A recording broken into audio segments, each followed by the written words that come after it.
Yeah, I stringed some old findings I've made together today with some new findings, just to convey the idea that the old people I, had I, advanced tech, and also making some comments on what it was.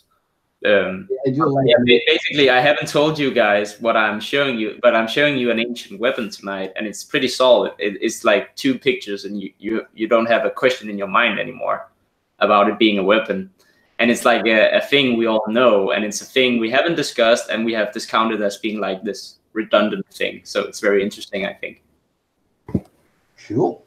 I do, however, want to hear Nathan's point of view on the music because I've been listening to like all kinds of music and literally everything, going over it and wondering what it's about. And well, pretty much one of the few things I keep listening to is drum and bass. You got me into that in like a big time again. And Tool. And all the other bands I listen to, I'll listen to fondly, but it's all in like passing moments. And the only two things that keep returning is drum and bass, and it doesn't really matter what type. And Yeah. I keep listening to Tool ever since 2004, 5-ish. The other genre, was it what was it? Drum and bass. No, the other. Oh, I listen to anything, absolutely anything, but it's all in like bursts. Oh, okay. And the only thing that always returns is drum and bass. Yeah, And same Tool. for. But no, well, I mainly listen to drum and bass, and then I also listen to a lot of other like electronic genres, but it's mainly electronic and mainly drum and bassy and mainly the liquid type. I mainly avoid drum and bass. Yeah, it's not for all. It's not for all. I definitely every drum and basser knows that it's like this particular, and I think it's about frequencies. Yeah. It could be. I've come to appreciate different types of music, so when I got to that, I wasn't in the mood for it. And Hmm. maybe that's changed, but I haven't revisited that yet. That's why I stay with the liquidy drum and bass type, because it's about imagination and thinking, and at least for me. Whereas there is the jump up drum and bass where you party and have fun, and that I love that too. But for me right now, as the more philosophical side, I nurture. I use the liquid drum and bass um, for visualization. It's very good for it because the high pitched beat makes you focus. If you're not annoyed by it, my girlfriend is massively annoyed by the high BPM, Yeah. and I'm relaxed by it and Yeah, focused. that's it. That's just it for me. The same. I ran into like by you. I ran into Liquidity, and I was listening to Liquid like since LTJ Bookham. Yeah, Well, but it's and different liquid, right? The new type is more like yeah, I can't describe it. Go on. no, I know what you mean. Like LTJ Bookham was like really sleepy, dreamy stuff, while the new Yeah, Liquid has more vibe to it. There's more. It's I much want more uplifting. wife. Like LTJ Buchan was like my guaranteed fall asleep and dream off into space Yeah, type of drum and bass, while today's Liquid is much more vivid. It keeps me up. Like it's really like you say, it relaxes me, makes your mind work faster in a more organized way. But I'll also agree that it definitely won't work for some people because they just perceive it as like busy, high pitched fucking chaos. yeah, and I get that. I understand that completely. Totally, totally. Now I listen to metal and math rock, and I listen to progressive everything. Oh, progressive. Everything. So I understand the white noise part of it and how you can concentrate through it. But you guys will have to show me this liquidity. Oh, Well, how could we? Is it good to share music on the? No, they're going to take No, not here. that. And Maybe I like how the Liquidity YouTube page, all their videos is like some of their screen papers are like kind of Tartarian type stuff. Sometimes it's kind of funny. Yep. And that Rameses B video was like just your imagination running wild in. That video was good, wasn't it? Yeah, I loved it. Oh, I woke up to another track that I already knew, "Long Gone" by Calyx and TB. And then that got linked, and I put it up, and that beat breaks down, and I'm like, put that in Tartary music flood Victor tag. This shit is fucking awesome. Well, yeah, when you love it, you love it. Oh yeah. But yeah, that I also do. I like to sleep with it in the background, and but sometimes when I dream, I hear the music. I've heard it so many times that I recognize it instantly, and it's a good way to start a lucid dream, to have like an anchor point in a song. Yeah, I take literal cat naps with my cat during the day. If I'm tired, I just lay down on the couch. Cat comes lie next to me. I put some liquid drum and bass on. Gone. Oh yeah, it's the best. On clock for like half an hour, so I don't sleep too long. Because if I don't, I'm just going to sleep through the entire mix and then wake up like, hey, where's the music gone?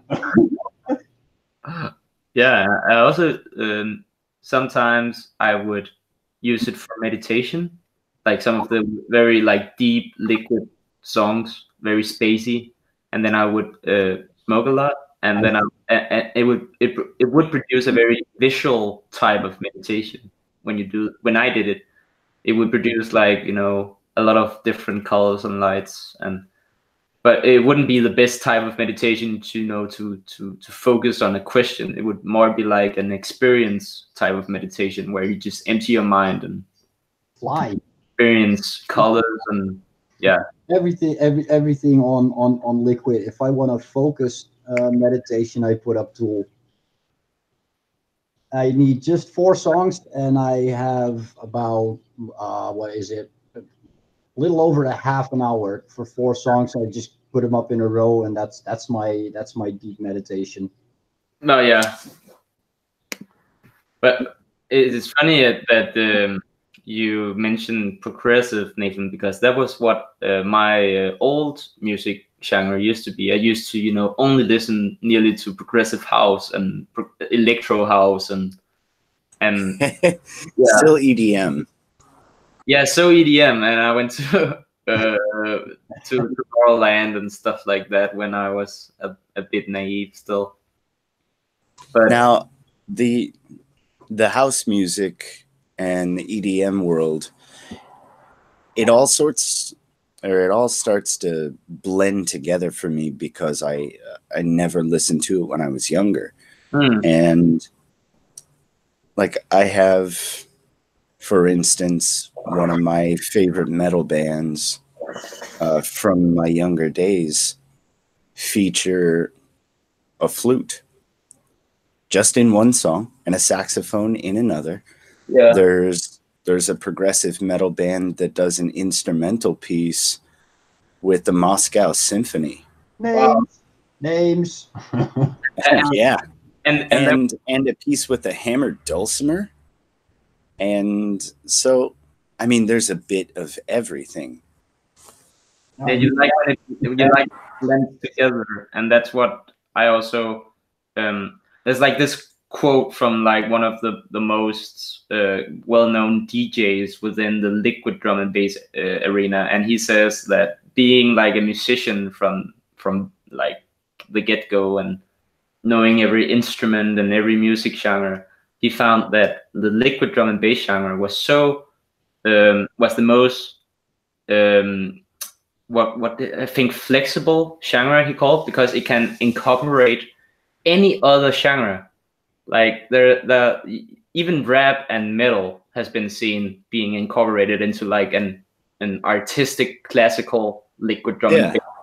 And it's weird how that high BPM can incorporate any other, even low frequency music genres can be incorporated into it, and making it work. It's very weird, and that's what he liked about it, because the diversity in it's weird. Yeah. Yeah, that's precisely why I like metal, because what that DJ said is the way I feel about progressive metal and the various subgenres.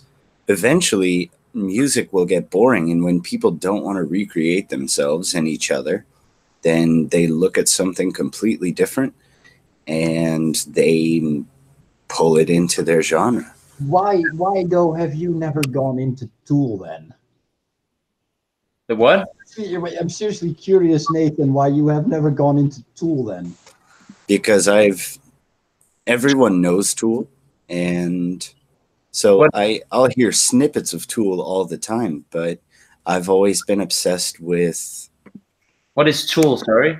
Tool is a band. I linked them earlier in the Music Flood channel. It started with the video with the Rothschilds and the Rockefellers in the images. Weird.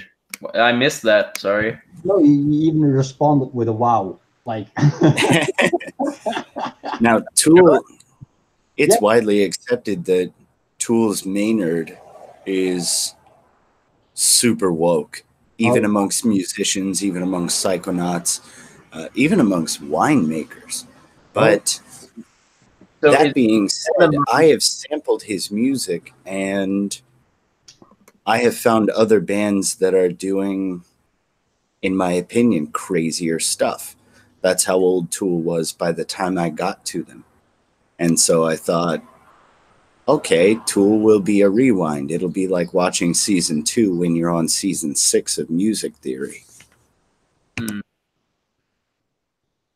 No, I never actually. How woke is this the band guy? Well, he has a book about how he came to be the way he was. Everyone quotes him by saying that you shouldn't spend your life trying to get high. When referring to mushrooms and DMT, he talks about spending the rest of your life trying to achieve that without the drugs. Yep. And everyone quotes this, and then they nod to each other and they go, yep, Maynard, cool. That is very Saturnian. Yeah, he is, he's very present. Oh, yes. That's the common sense finger that also knows about the mystic reality. It's a weird thing, you know, the saying, a little knowledge can be dangerous or is dangerous. You want to know another funny story about Tool? The drummer, Danny Carey, he has, by his own saying, an entity locked into his drum kit. An entity? Yes. Yeah. I've heard similar claims before from musicians that they invoke entities into their instruments, and I think it's perfectly plausible, like a spiritual guide that tunes like. I'm gonna go one further. His the stand for his Nathan will know what this thing is called. The stand for his drums contains his father's Masonic sword. Oh yeah. No way, really?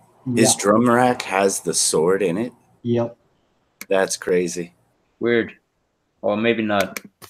Maybe actually that would be expected. You should. Weird to us, but it's just a step beyond. It's like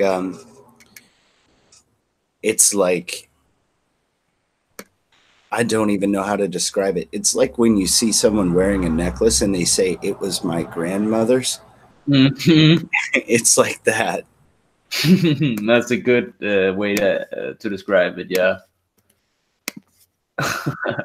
It's so crazy. There's say that there are other bands being further in their wokeness than Full.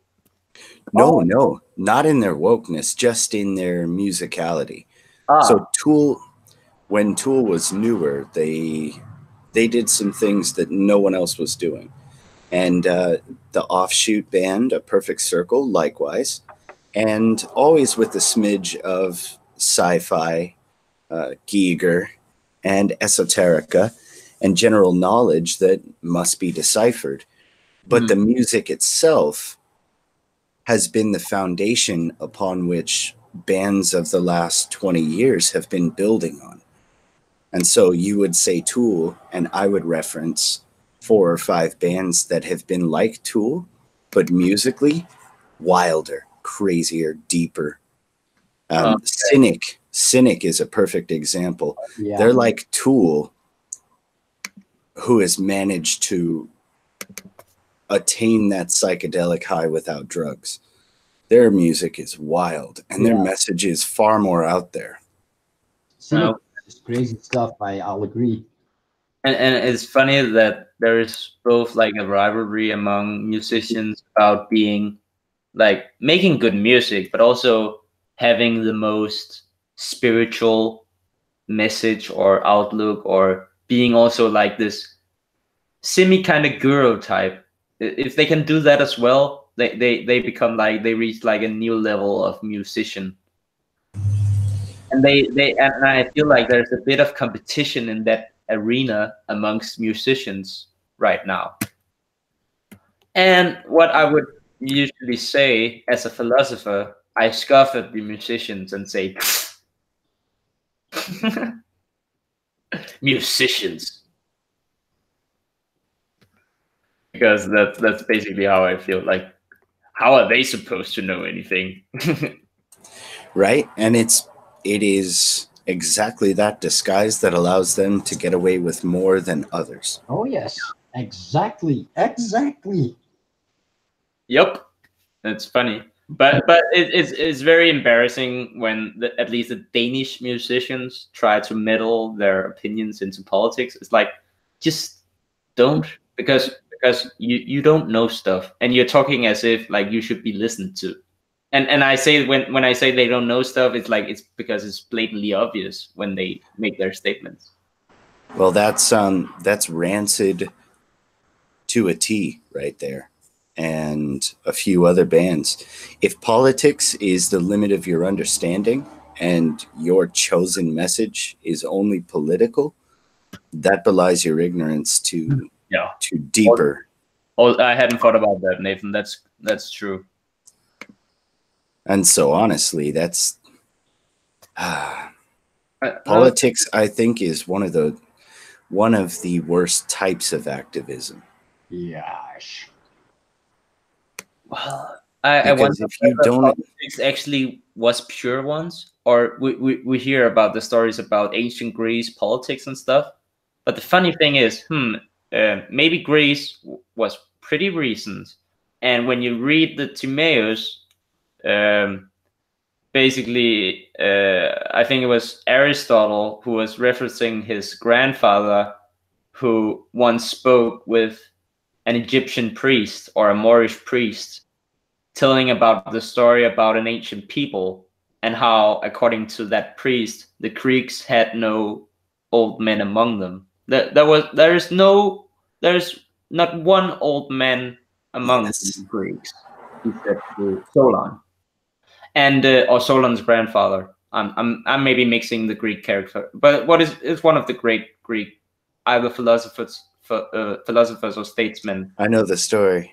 Yeah, it's in Timaeus, and so maybe politics actually came with the Greeks, but it's just very recent, and maybe it wasn't actually pure.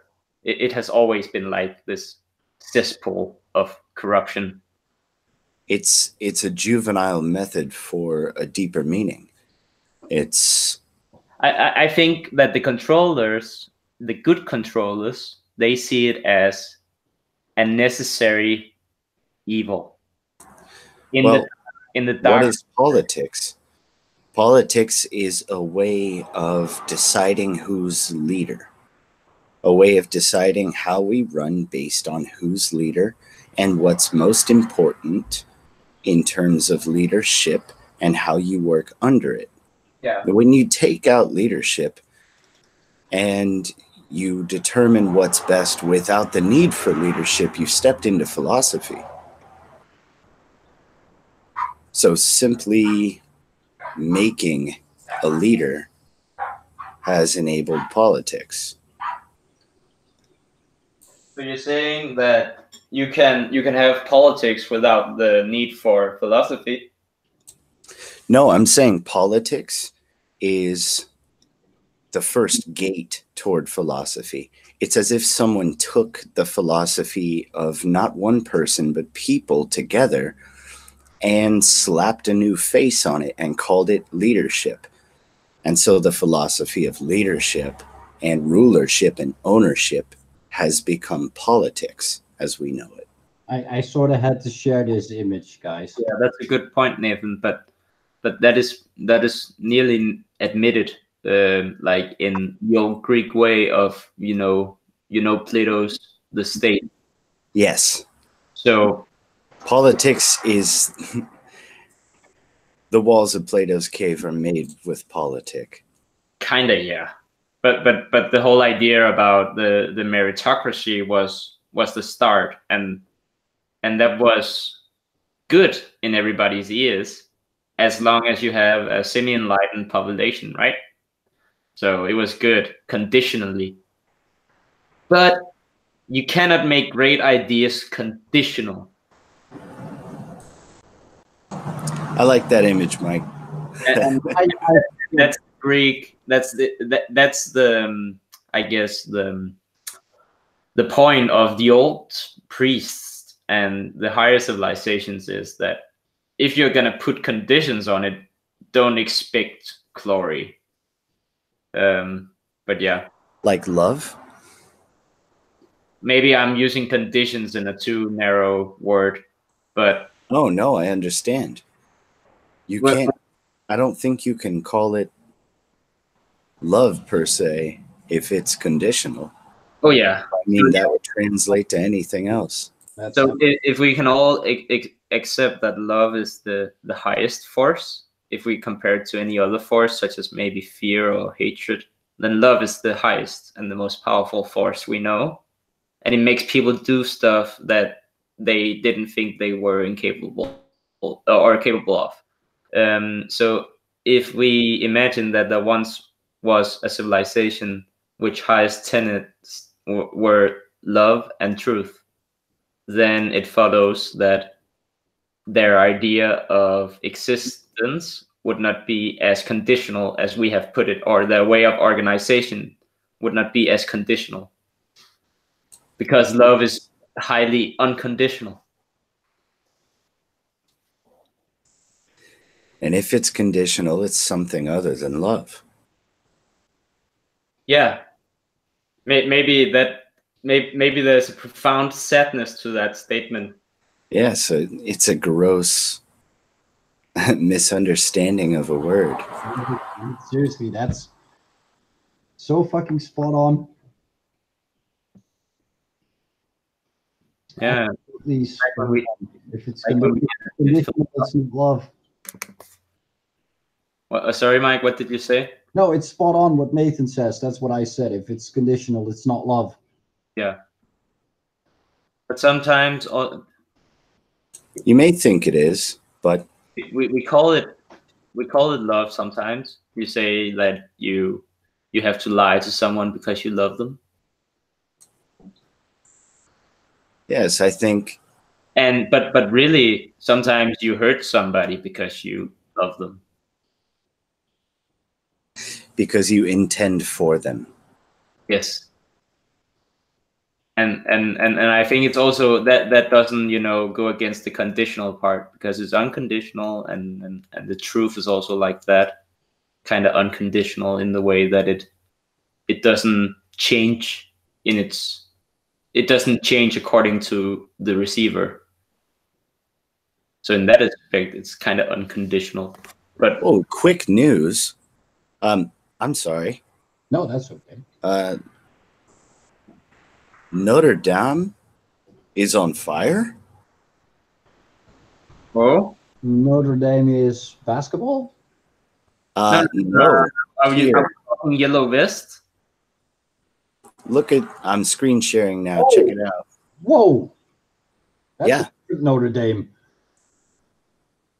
Wait. What is this? Damn. I'll share Is this just in, or is this like hours ago? Today. Wow. I missed that. So what's the story? It might be right now. Scenes from the fire. It's at the cathedral proper. I just saw this. That's strange. The Here we go with the theories. It's fucking hell.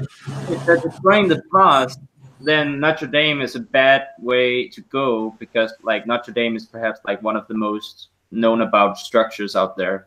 Like we have millions of records, and like you cannot destroy the Notre Dame.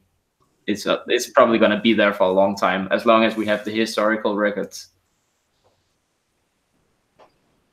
Yeah, but look at Because this fire collapse. I think that they are doing architectural warfare also here in modern times, right? So they may use the yellow vest movement as an excuse to get rid of old Tartary structures. But yeah, if that's the case, they're doing it. We still have the upper hand. Man, look at that stuff. I'm sharing the Spire collapses in fire at Notre Dame. I wonder whether they want. Do you think that they wanted to take out the structure, or is this? I think they needed a sign. We'll see what it is because I know nothing about it. Maybe renovation works were being carried out, and there was a fire. That just sounds fucking weird, dude. Like, how many? Like, okay, first, stone does not burn like that, right? Or yeah, we know it does, but according to they were renovating it though. How do you ignite fire from that? What possible ignition can come from renovation work on a spire or on a church? I'm looking, and they're calling it. They're saying the officials consider it a blaze relating to the construction. But okay, so I just saw last night a bunch of stuff on all the churches in Paris being burned. Yeah, by the yellow vests. Yeah, and that's not the yellow vest. That's provocateurs within them. Yeah, but are the provocateurs using the burning churches as a political weapon, or are the burning of churches the end of their actions? Well, you can do a million things under the cover of riot, so it may be one of a ton of things. I think it's an end. I think it's certainly the destruction of churches and religion proper has been a goal. Wow. If you cannot subvert. Oh yeah. How weird is that the fire of like one of the most impressive structures is lit by renovation work, and how crazy is the timing among like other churches burning by the yellow vests? Now you have this burning. Maybe they're hiding that this is the yellow vest. They cannot hide that the church is burning, but maybe they want to hide that this is the yellow vest trying to make an uproar so loud that the world cannot ignore it anymore. That could be, but the yellow vest people on the ground have been largely peaceful. Yeah, and it's only the provocateurs within it. I don't know what the church burning's about. I'm sure everyone will cover it to an extent, but this is big news. So if nobody talks about this week, then we'll know something fishy is happening. No, this will get international pretty damn quick. One other possible thing it could be is they don't mention yellow vests at all in here.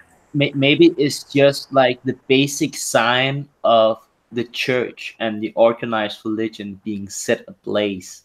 That's what I was thinking initially, because last night I kept seeing articles about church burnings in France. Yeah, so the church is the symbol of the organized religion. The organized religion is burning. Yeah.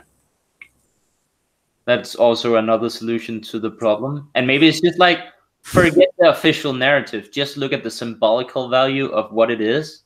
And maybe it's just like the message of the age, that the organized religions are really taking a hit. If we go by South Park, the most recent season, they featured an episode where priests were killing other priests over this moral child molestation behavior. Yeah. And basically they're telling us that organized religion is devouring itself right now, and that is also what we expect to see by the script of the heaven. The organized religion that was the beast that came out of the water in the age of Aries, and that's the Leviathan that you can see in Stellarium, that the great water beast in Pisces. And right now we're coming out of its tail. It has like this curly tail, and we're coming out of the tail. We're like the fish, the school of fish, and we're coming into the water bearer. And right beneath or right next to that tail is a judge. So we are being judged, each and every one of us. That's what the script of the heaven is saying right now. Saturn is returning, and he's going to judge you according to your fruits, what you have done, what you have paid attention to, because we pay with our time. We only have two possessions really on this earth. That is our attention and our will. And that's what we are going to be judged by.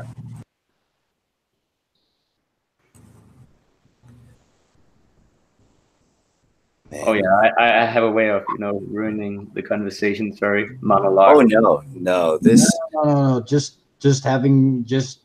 letting that sink in a bit. That's perfectly fine.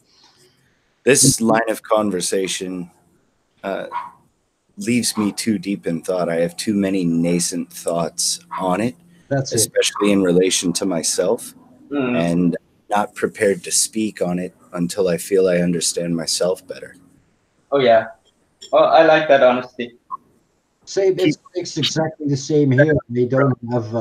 I don't have books to relate this to. I don't have a whole lot of knowledge of it either. A massive interest, but that's where it sits at the moment. So I really work through these things over like a night, and then tomorrow it really hits me like, oh damn, yeah, that's it. That's just it. Yeah. I can intuit a great deal, but until I understand how or why I do any of that, I'm not in a position to offer much. No, exactly. Not in that. I need some concrete stuff to. Did you say concrete? Did I say concrete? Yeah, we need to get into that. Segue. Well, guys, should we actually, do the live? Sorry? We are doing it. Oh, we are doing it. Okay, should we, proceed to each and, our Yeah, that's exactly what I wanted to get to. So that's nice synchronicity there, Victor. Nice synchronicity. Yeah, I definitely want to see what you got. I've been thinking about what Nathan has been, teasing us with all week. Exactly the same. And I only have one thing, and that we discussed that earlier about Amsterdam. I have to dig into it more, but I'll get after you guys. Okay, so I'll start because I think my piece is going to be quick this time. It. And then Nathan will come in, and then we'll round up with you, Mike. Yeah. Let's do it. Okay, so I'm sharing. Yeah, I'll present that to everyone. And I'm going into the round table, and that's so you can see. Okay, so what we're going to be discussing is the lands. as an ancient EM tech weapon, and I hate to already give it away. I would like to have contained the mystery a bit more, but yeah, that is basically what I'm proposing. It's not going to be obvious, because the official story about the lands is, and I didn't even bother going into the wiki. I can easily talk about the lands, because we have all seen the Hollywood movies, and we have all been to the fairs, and we all understand the idea of like two knights having a game, riding against each other, trying to push each other down from their horse. With this elongated stick, kind of. So we already know that. So Yes. Is that the full story? Nope. So this is not the regular lands we're going to be viewing, but this is like maybe a precursor idea to what we are going to be showing. So this is not this is called like, this is a type of lance. This is called the fire lance. Yeah, the flame lance, and it's yoked on the horse to hold it steady. Yeah, the front end's so heavy. But it's not the original lance. This is like the idea of like this fiery weapon that can be wielded on a horse. But it's not like the regular lance I'm going to be showcasing. And also notice like this is like not a king. So, or well, I'm guessing he's not a king. So why is he wearing it around? Nice seashell hat. And we have few people have brought up the flags that we see on the flagpoles in ancient times, but I can't remember where I saw it. I think it was on New Earth channel in her atmospheric electricity video. There were some patterns showing that there is these metallic kind of looking flags on some of the poles for the atmospheric electricity patterns. So don't assume this to be waving as like it could be bended metal.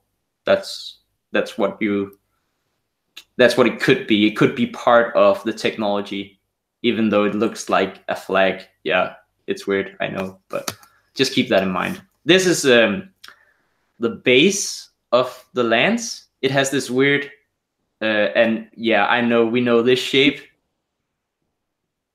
Yeah. Oh yeah. You know, can you, Nathan? Can you tell me what the shape reminds you of? That's the cog. That's the sign of the Omnissiah, but it's also a fluted column. It is. So it invokes like musical instruments. It invokes like kind of Edward Litzkalnin's wheel. I haven't actually counted the tips because I think maybe I could make a mistake, but there's a fair amount of them. 12. Maybe 12. I counted. Okay, good, Nathan. So yeah, also consider this handle. Like, why do you need this shape on this elongated stick? Because as we saw, we don't need that here. So why? And this base shape. That's the question. Don't answer. Don't try to answer it yet. Just think about: is it weird that this shape is like needed? This shape seems to be, well, the shape doesn't, well, you don't have to think about the shape so much as the need for like this encasement on the back of it. It doesn't seem to be very practical as a handle. No, it's a wrist breaker. Yeah, we can call it that for now. I think you'll. Well, it just, if you're holding that and you're on a sword, and you're on a horse, even if you're, even if you've got that jammed under your arm, the tension on that wrist, gauntlet or no, that's dangerous. I'd break my wrist holding that thing.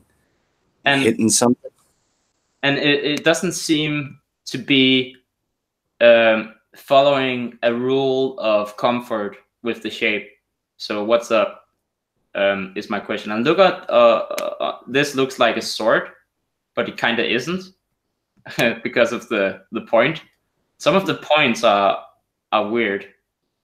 So yeah, just think about the space as we move through. This is like some real stuff, not only drawing. So you can see that this space structure was not just a base structure, it was somehow a container for something.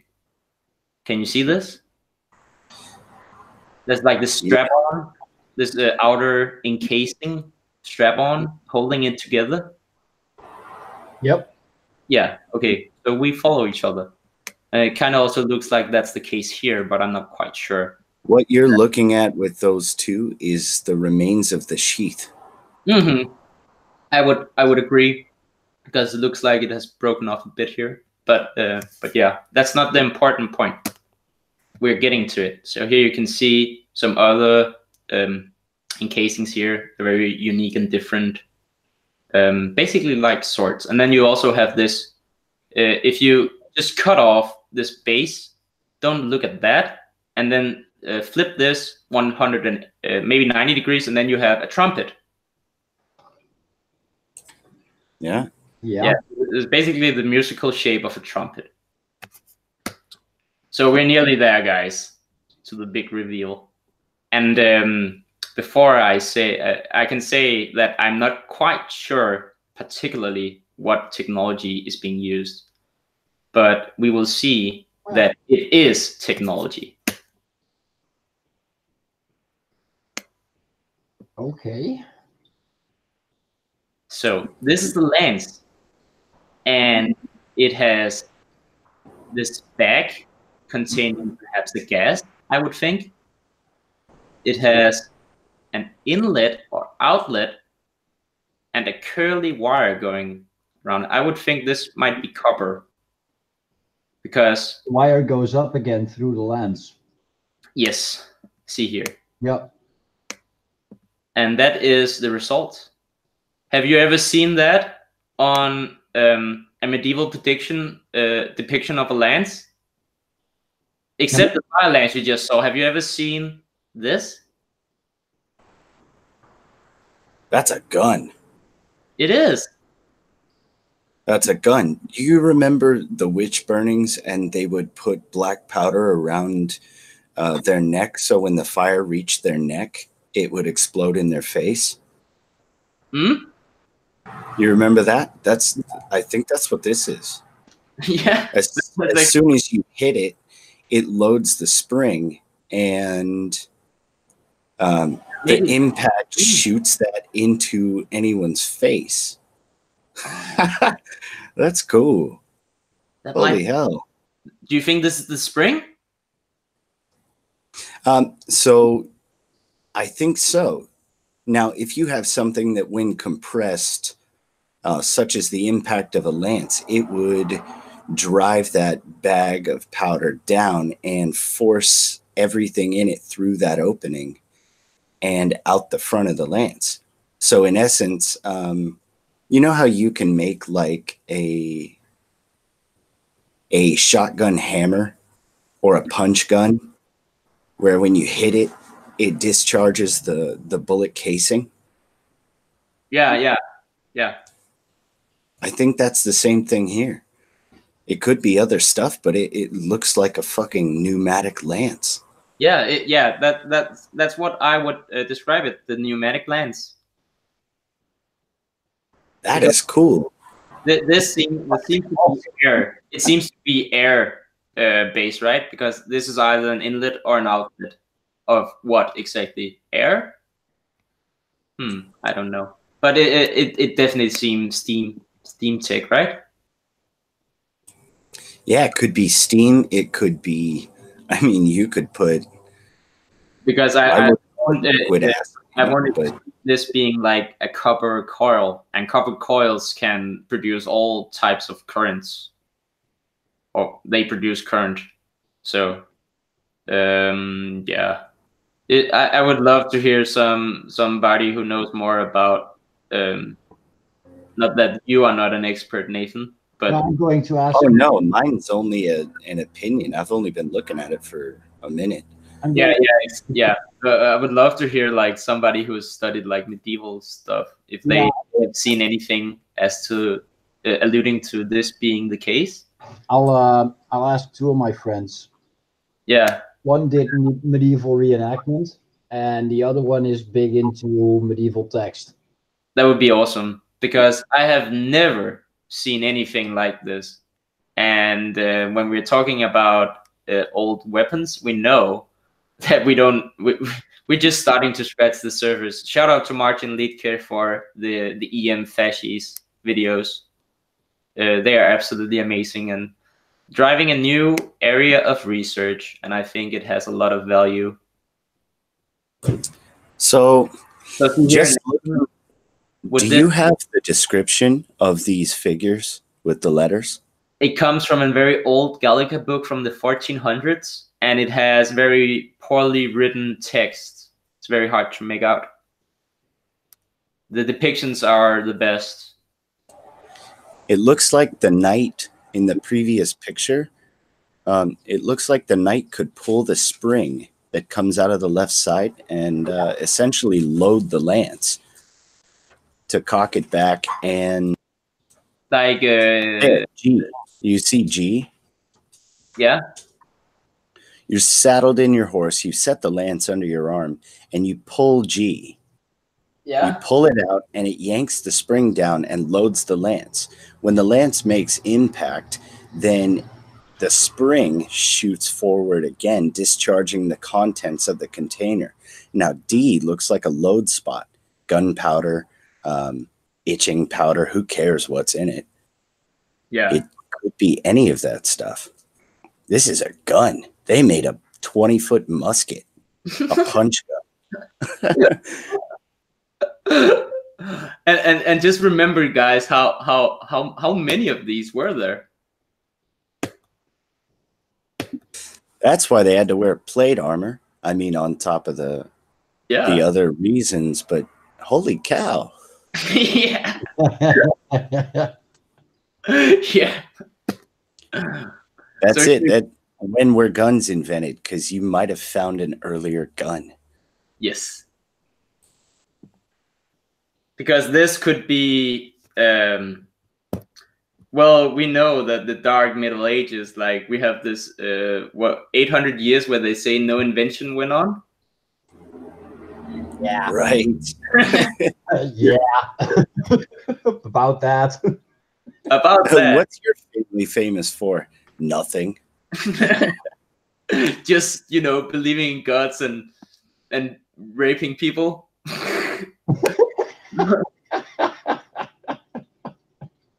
That's basically well, okay, the Vikings, they only raped people. They didn't believe in gods, did they? Oh, well, they did. Sorry. There were 800 years of clouds. That's it. Yeah. Clouds.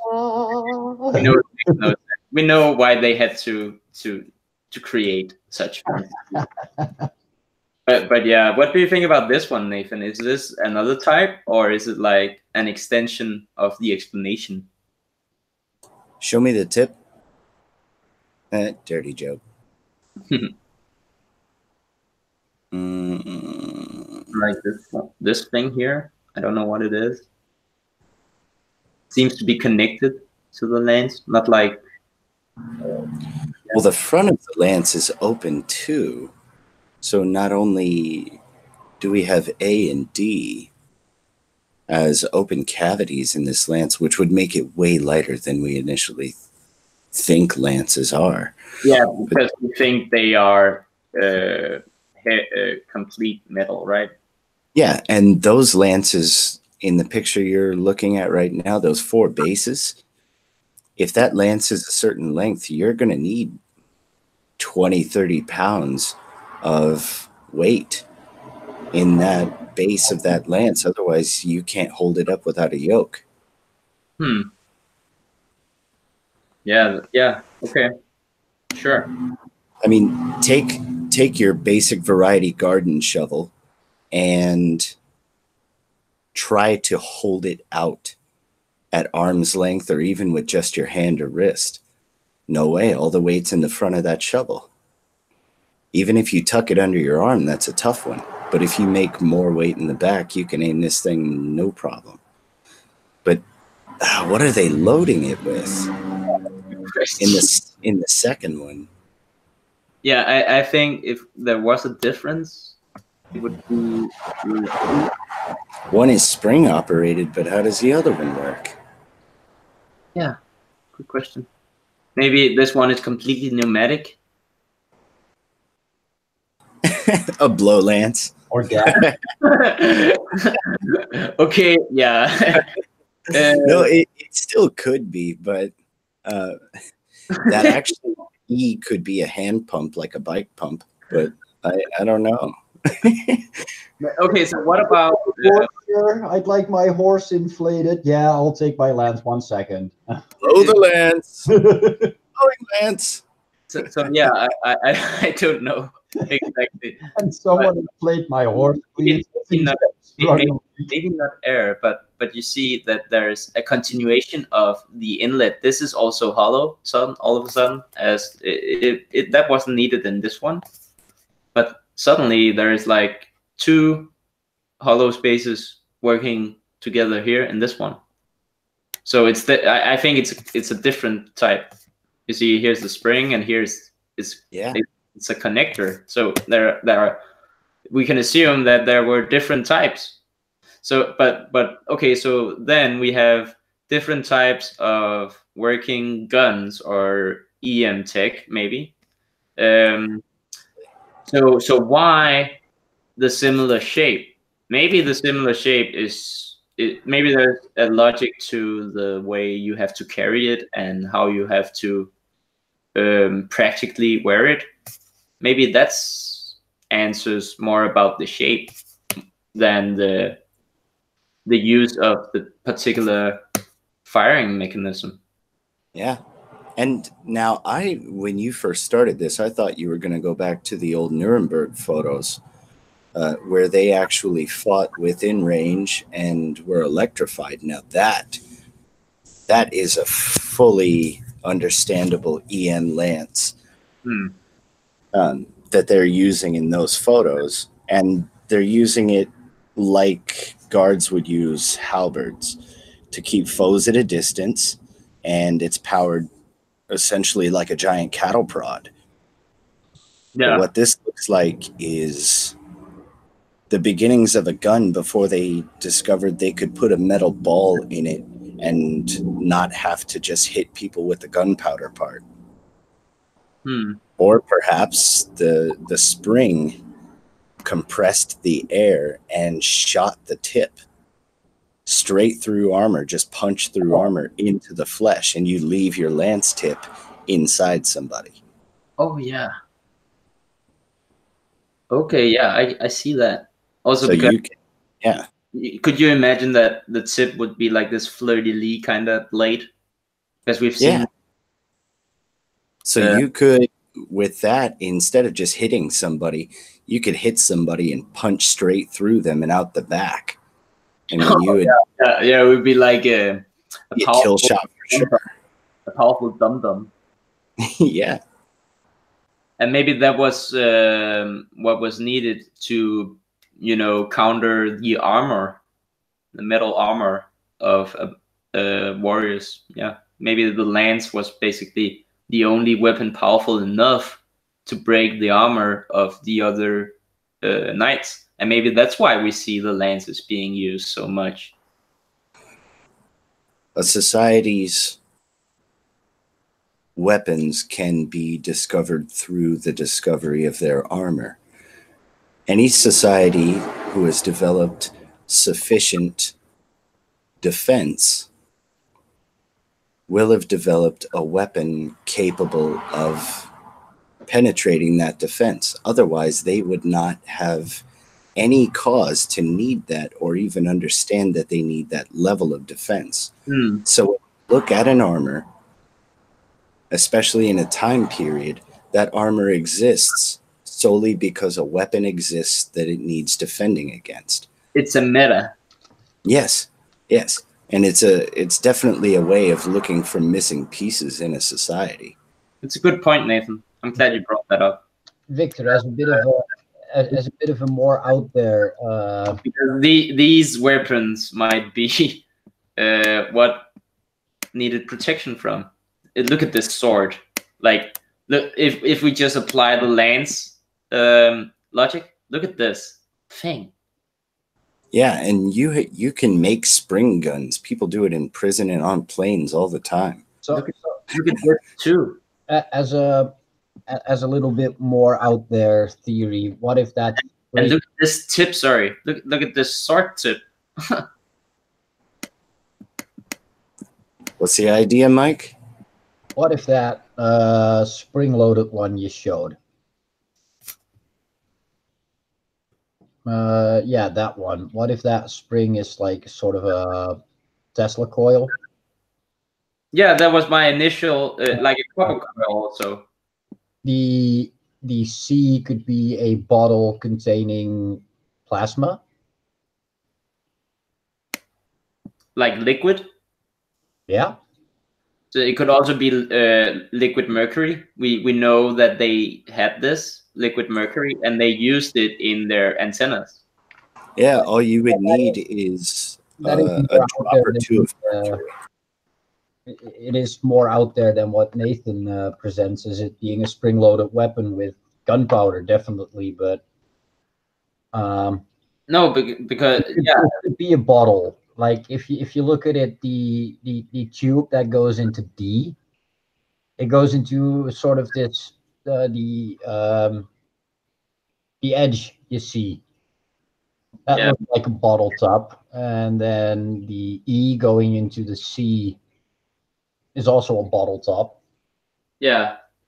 So also I would say Nathan that the Springer idea perhaps is a little off if you consider all the pipes here, and that it doesn't look to be built to push this further down, hence the bottle top.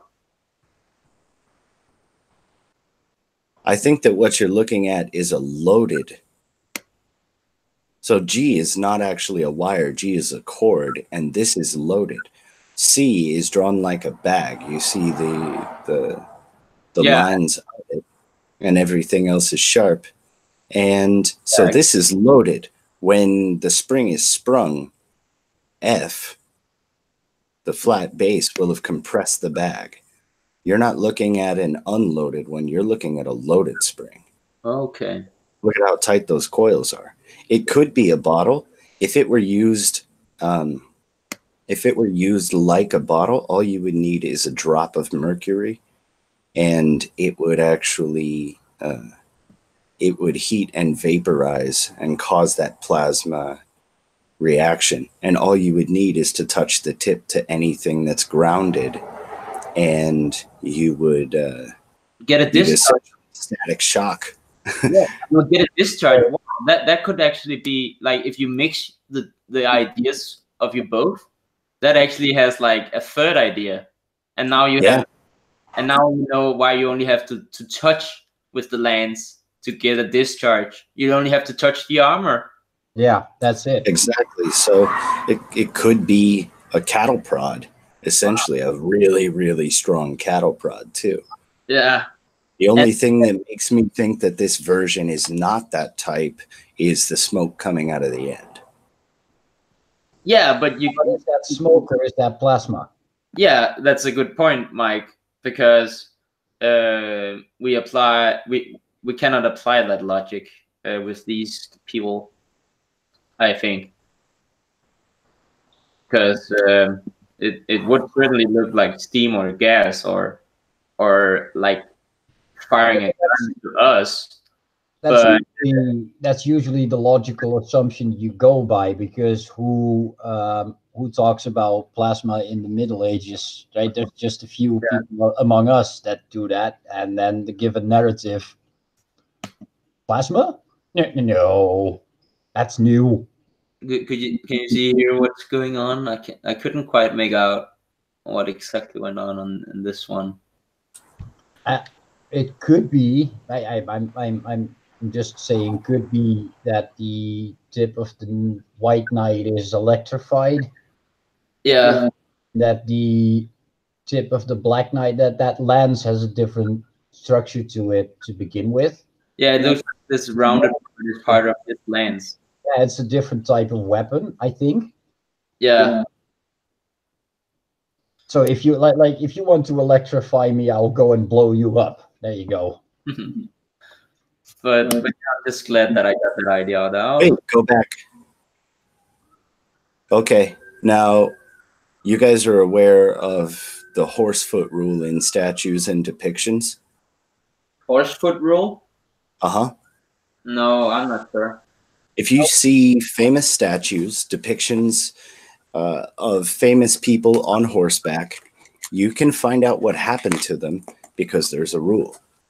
1 horse leg up or 1 horse foot means wounded. 2 means dead. 3 means lost. And so as you can see in this photo, the white knight killed the black knight. His horse is reared on 2 feet, and it's an old trick that they used when they would share these stories. And you can find this in famous statues of military leaders around the world. Excellent. Excellent, Nathan. Brilliant info. I didn't know that. Looking nice. Yeah. So the electrification, that would show then that the electrification method would be a procession of the fire method. Very much could. The White Knight has superior tech. He's got a shield. His lance has more room in the back, and look at the Black Knight now. It shows enough detail that lens of the White Knight has the what is it that you called it? The ridges that are in the pillar. Yeah. Oh, the flute. Yeah. That. Lines. Exactly that. It does show that. It isn't very detailed, but it shows enough detail for that to appear. Yeah, definitely. You see, you have a rounding here, and his is more abruptly. Yeah. Yeah. Yeah. So basically, this guy has superior tech. Yes. And now that we know the code, we can see what it's describing. This, if we had it in better quality, maybe this is like a fire lance, and this is like a more pneumatic electrical, maybe EM lance, and he wins.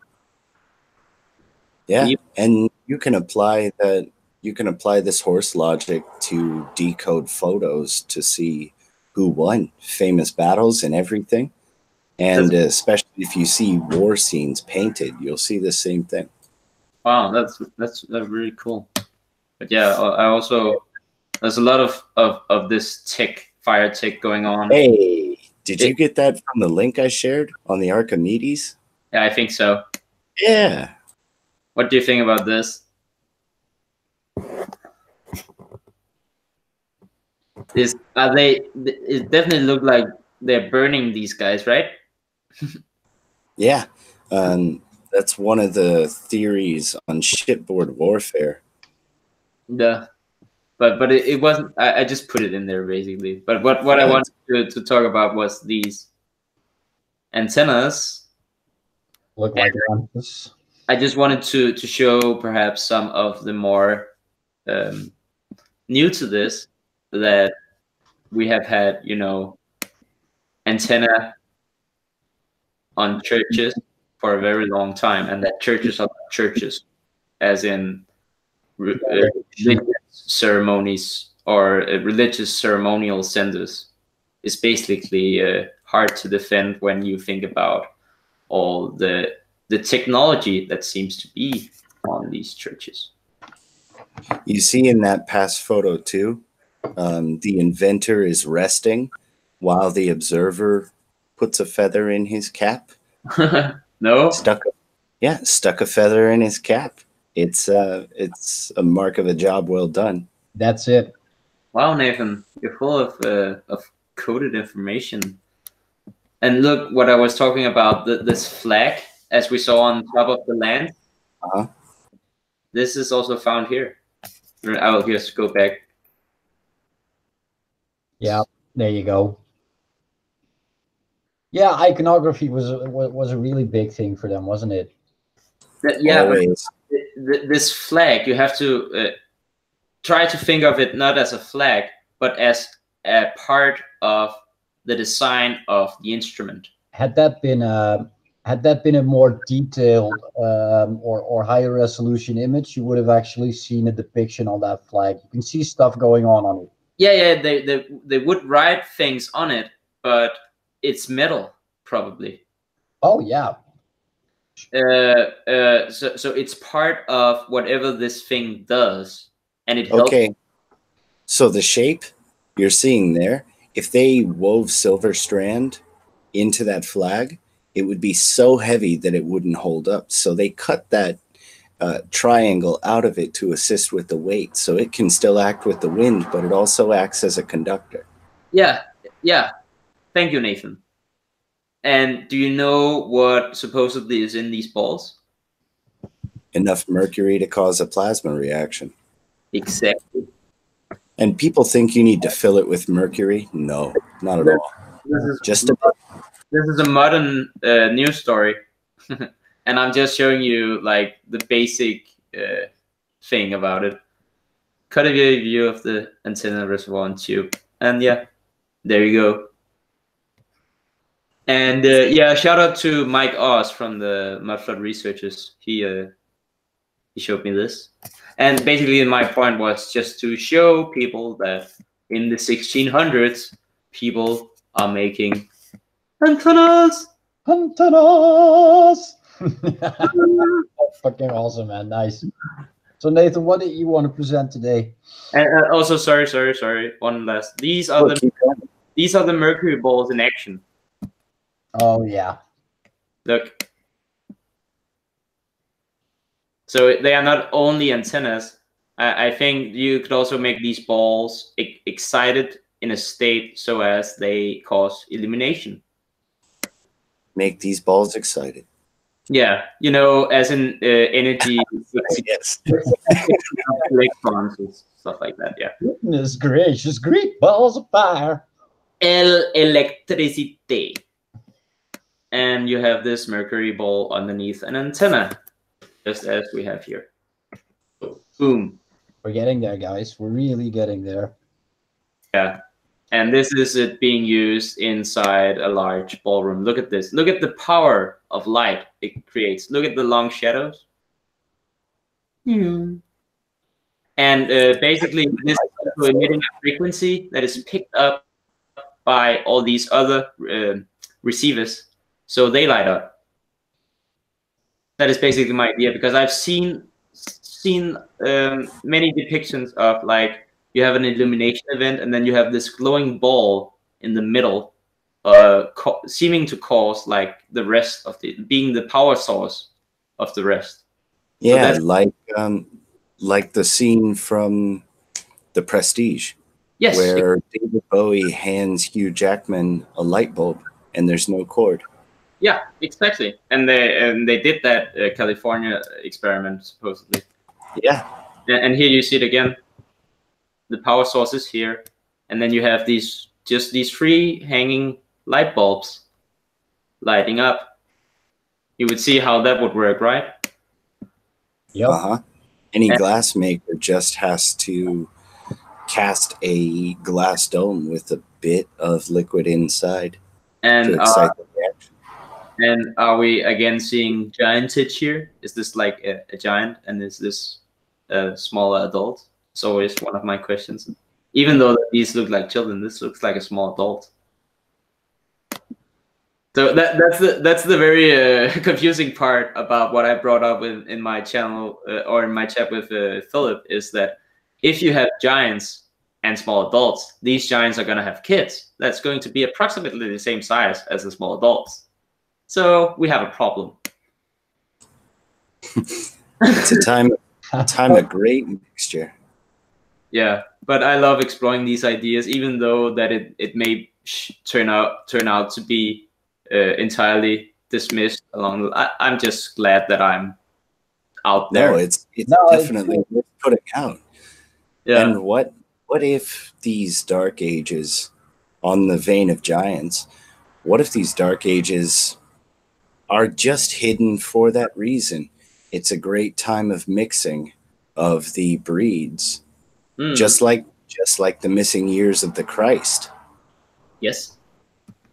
Oh yeah, this is my end. So not to take up more time, I think I have shown enough. So Nathan, Those lances have been incredible. I thank you very much. At this point, I need to use the restroom before I get into it. Just give me 2 minutes. Yeah, I'll take. Okay. So Andreas, you have to edit this part out. Then I'll just also take a long hit. Or not, I'll just present what I've been thinking about, and I'm going to dig deeper into this, but I have serious doubts because mine really will take a short time, like 5 minutes or so, because I want more background before I say this for sure. But it looks like Amsterdam wasn't built on a swamp at all. Like the historical narrative given to us is Amsterdam is built on a swamp. The important buildings are held up by pillars, and the less important buildings, like the houses, are held up by cowhides. Yet, in the 500-600 years of Amsterdam's history, none of these buildings have actually sunken into anything. No. Then, when they started digging the new subway line, which they had to use, get this, a tunnel boring machine for, all sorts of damage started appearing to the old buildings in Amsterdam, and they had to shut down the work for the longest of times to figure out how to prevent the buildings from being damaged. Which ties me into it being solid bedrock that Amsterdam was originally built up. Like we discussed before, I think that Martin has a really good point that Amsterdam could have been rebuilt at a certain point and then extended by using the plans that was Amsterdam. Yeah. Yeah, I think it's not a swamp at all. I think it's a piece of solid bedrock that pretty much all these Starfort cities we've been finding are built on. Mike, now, if I wanted to drill in a swamp, would I be an idiot? Yeah, you'd be a dumb fucking. Sorry, Andreas. I shouldn't curse. You'd be pretty stupid. That's accurate. If you use a tunnel boring machine in a swamp, it would probably sink your tunnel boring machine into the swamp. That's my thought. And the excuse they give is like, well, this swamp has been settling for all this time since Amsterdam has been on it, so all the ground has compacted into a more solid mass. That would still not explain how a tunnel boring machine would make all the buildings above it vibrate to such a level that cracks starts appearing and buildings get damaged. No, that would imply that however deep you're drilling, what you're drilling into is connected structurally to the buildings above cracking. Exactly. That has to be a very, the density has to be very high. But like I said, I really want to keep it at this before I start making this. It's a devastating blow to the narrative. Yeah, that's it. It falls flat. It's like, when, and not to go there too much, if you wanted to debate an astrophysicist about space, you could just ask him for, or if you wanted to debate him on the shape of the Earth, you could just ask him for proof of the radius that they're presupposing in all their maths, the so-called R value, and he would, would have to admit, if he was intellectually honest, that he has no such evidence, at least scientifically. Show your work. Yeah. I can't show my work at the moment, Nathan. That's why I said I. Oh, not you. I mean the scientist. Oh, right. Okay, sorry. Yeah. Okay. What was my point? So it's kind of like their narrative is kind of like the astrophysicists. It makes absolutely no sense. And ask one question to point out that their lack of knowledge, or their lack of an answer, a good answer to that question, just makes their the whole narrative fall flat. It's like if you were in a murder trial and you convicted someone without evidence. Yeah. Yeah, but my whole question, like that's what I'll keep it at for this week, is why would you use a tunnel boring machine to get through a swamp? There's no reason to. No. But what would you do if it was a swamp? Amsterdam, what would I do? If you wanted to build Amsterdam on a swamp, what would you do? Well, that's what they tell, right? The important buildings are on poles, like the wooden poles they ram into the ground to build a foundation on, so it stabilizes. And the houses and stuff are built on cow hides, which has been, according to the given narrative, been used since the Middle Ages. So if you wanted to build something on a swamp, you actually think that it's a good idea to build something on a swamp? No, I don't Hey, wait a second. That actually happened when you look at the birth of Venice. And yes, to an extent, but yeah, to an extent, it's ridiculous. But at the same time, when you look at the endless repairs that they have done, anybody who's into the Venetian bankers and the black nobility has the the story of the Venetians themselves saying that they're done with Byzantium and everything, and they will rise a new capital out of the swamps. And you could do it, but you would never, ever be done repairing it unless you got to the bedrock beneath, which you can't do with the tree. It's further down. Just look at the mansions in America hammered into the bedrock. That's why I don't see it as a viable option. It's just no one is going to accept that's what we're going to do. Like as a team of engineers come to their to the workplace in the morning, and their boss is saying, we're going to build a huge city on a swamp. That sounds like a perfectly good idea, boss. Let's go. Yeah. Well, you could imagine their faces, right? That's New Orleans. But that's why years. No, that's maybe what we're not saying that there isn't a swamp. We're saying that the swamp came after the city. Yeah, that could be a thing. I could definitely get behind that, because it's the only answer. And one of our points is that it's not a viable option to build anything on a swamp. No one that has the intelligence to build such structures as we see in both Amsterdam and Venice would agree to build something on a swamp. That's basically my position. What if it was frozen? If the swamp was frozen? Completely frozen. The birth of Venice actually predates that. Water, right? Frozen water, right? Frozen mud. Okay, frozen mud. So frozen mud, wouldn't that petrify? We see mud fossils, right? The mud reaches a certain level of petrification itself, right? Sometimes, yes. It all depends on the rock that makes up the mud, the sand and water mixture. Yeah. And now we're getting into cement, which is what I will be talking about today. You would need a high level of petrification. But that's not in either of the stories. We would get that, right? The given narrative seems pretty damn false.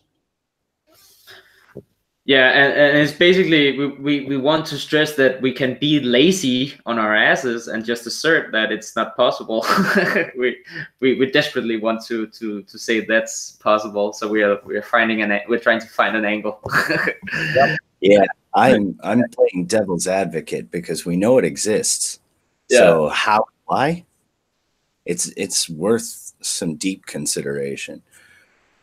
It's in the wake of Martin's great Amsterdam episode, wherein he suggests that that Amsterdam, the logic of its building, is actually indicative of a rebuilding, like an excavation, and that the long time planning for Amsterdam was not planned; it was dug out.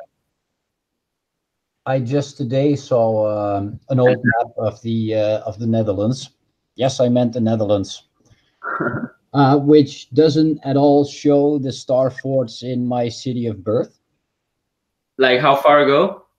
I'm not sure of the date because I was actually at that point pretty stunned that my buddy, who I hadn't talked to in quite a while, had a house full of old maps and old medieval text, and then a map of star forts on his toilet. Like, what? Now you're friends again.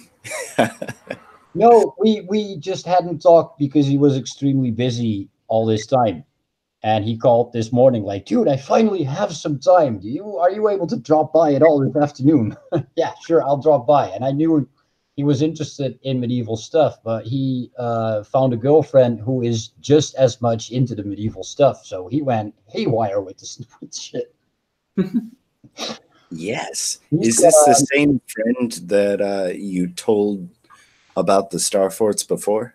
No, actually, no. Like I said, I haven't talked to him much longer than I've been in the Starfort research. So we talked a bit about that. I asked the question, have you heard about Tartary? We discussed that a bit. Then I posed my Amsterdam question to him, like, what do you think of that? He's like, oh, that, and you see him like think and going like, he's giving a lot of points that are just unrefutable. Like, why would you use a tunnel boring machine to go and dig a new metro line under Amsterdam? They knew how they made the old metro lines, quote unquote. They knew how they made the old metro lines. Why didn't they use that method to not damage the buildings? Because apparently that worked. Yeah. That didn't never damage any buildings in Amsterdam. Now it might be that all the metro lines go around the city center, and that's why they tried to build Metro Line 1 under the city center, which would explain why all the new metro lines, or old metro lines, sorry, are around the city center. And the new ones, they wanted to get through the city center, and they encountered solid bedrock, needed a tunnel boring machine. At which point the tunnel boring machine started damaging the buildings in the city center.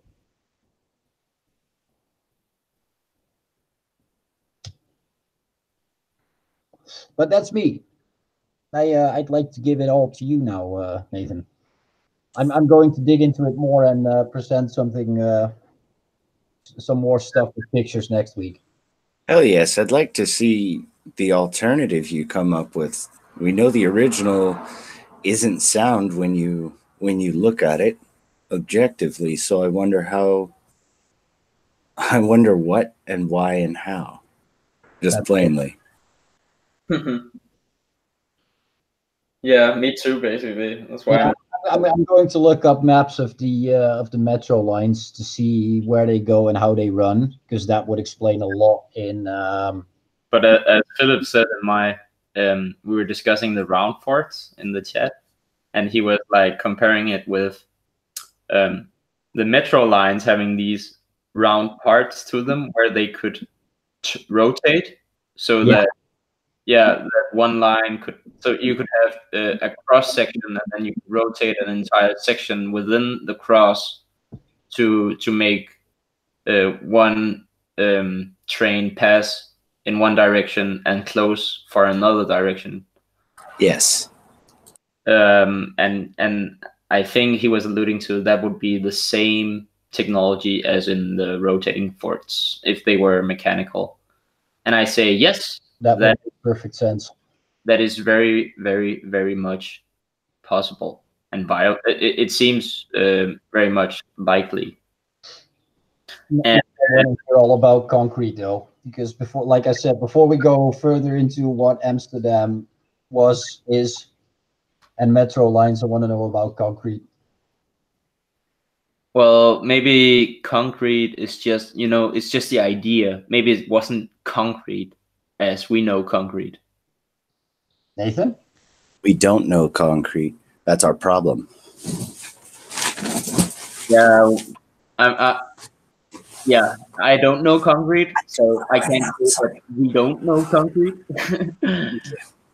But I think we don't know based on what we see in the older structures and how they were built. Because concrete has come up as a very important theme, and wouldn't we know that that rebar and steel structures, like we built them in the so-called Industrial Revolution, is found with ancient structures.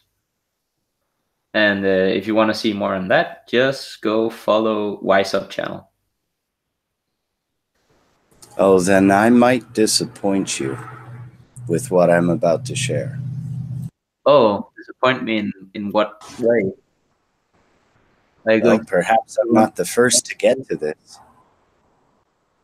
Are you going to destroy one of my illusions? I don't know. I might have to look at Wise Up channel. Oh, you haven't yet? Nope. There isn't enough time. No, that's it. There isn't enough time in my day. Oh, yeah. Okay. Here we go. Yeah, Nathan. Take it away. Let's see.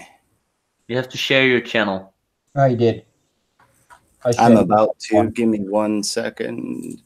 Okay. So, on what scale of the mind-blowometer are we?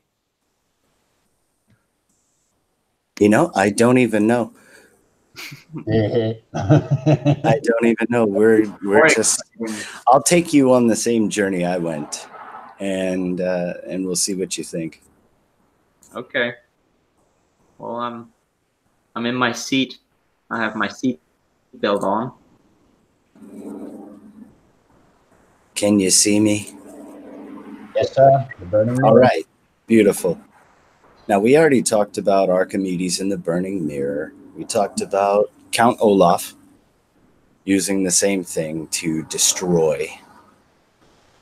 And we spoke on the frontal lens, and we spoke on lighthouses and how those ideas can in essence cause fire, collect heat, collect light.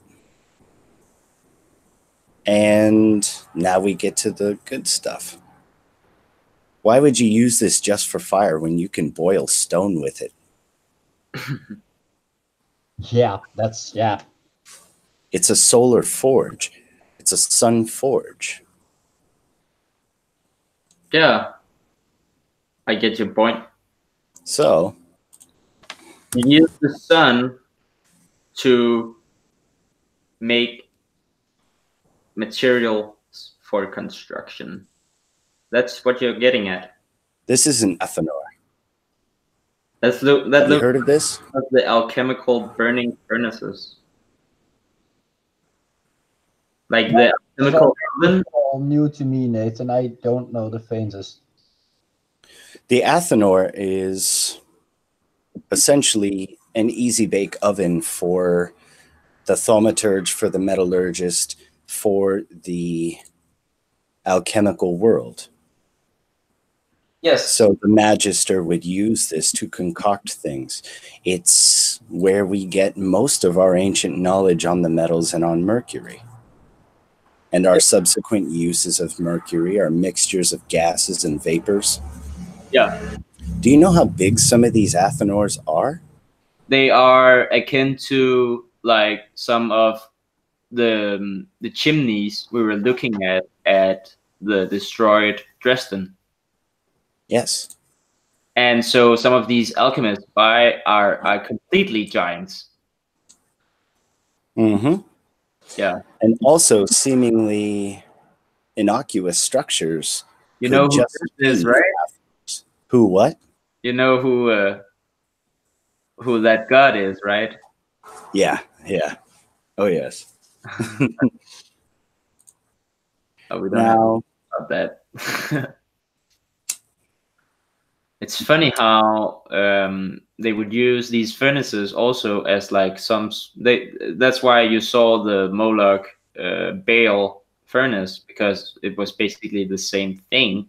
So they use that as, to cremate as well and stuff like that. It's weird.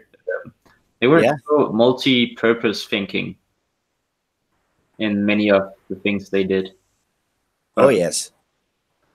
of course, why wouldn't they be? It's just us that think that we have to specialize and put conditions on everything.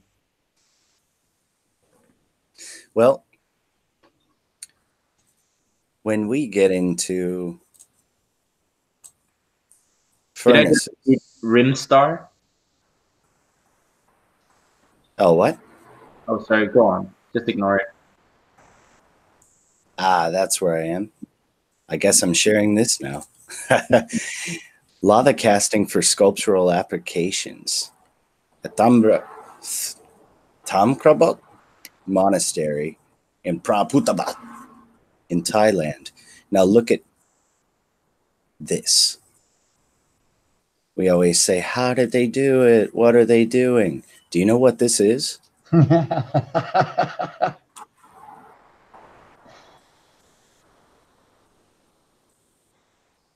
They cast these from lava.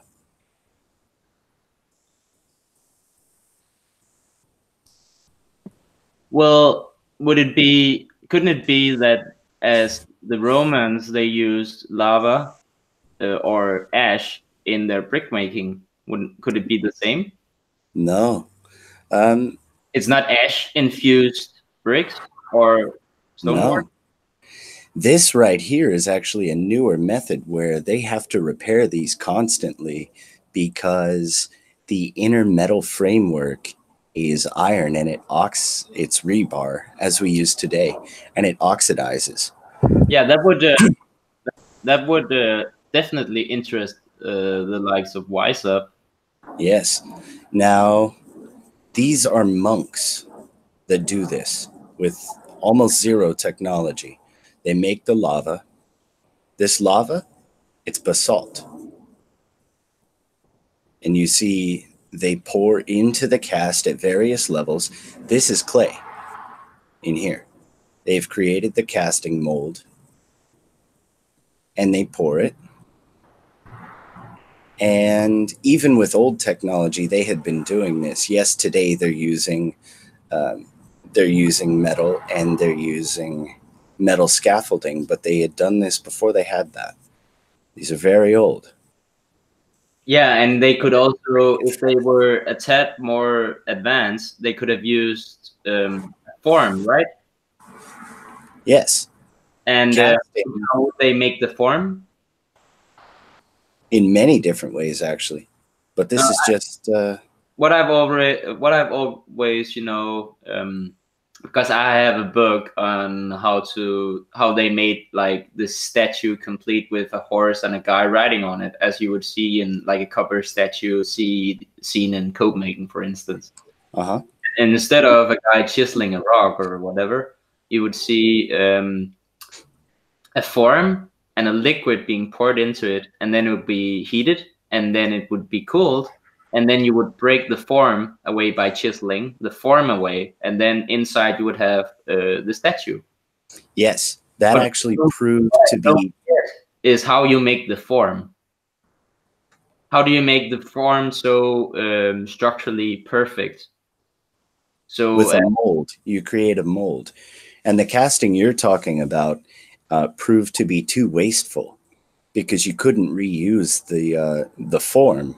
Exactly. You would have to remake it. So they initially did it that way, and they ignored the old peg casting that they used to do, thinking it was inferior.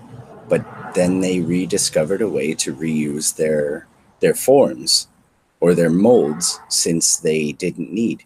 You first carve or shape something out of something soft, and then you press the form into it, and it takes on that shape. You can do this with clay and a key, just for a simple way, or with silly putty and a newspaper. You can actually take that ink. But they did it this way, and here is large evidence of monks doing this, just a few of them, constantly, to make all of this. And you would think, if this is carved, this is a wonder of the world. But I kept thinking, they did this before they had iron. But how did they exactly shape it? They made a clay mold.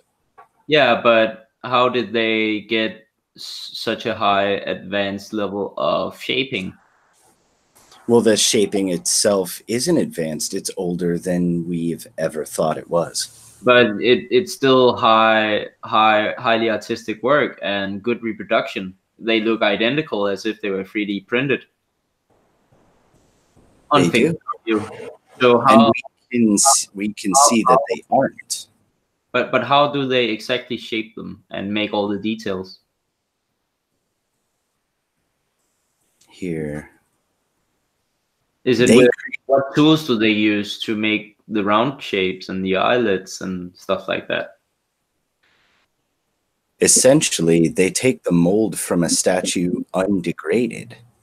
They're just keeping the work up right now, and it's much easier because you can press the clay while it's moist. So they take an archaeological piece and copy from it? Well, they've been repairing these each at different times. When one degrades, they press the mold around a complete part next to it, set it, and use it to recast. Okay, so what you're saying is there was one original structure that was built the same way, and there was an original artist that shaped it. Yes, and may have shaped it with a mold or a soft surface, and they have been reproducing the others.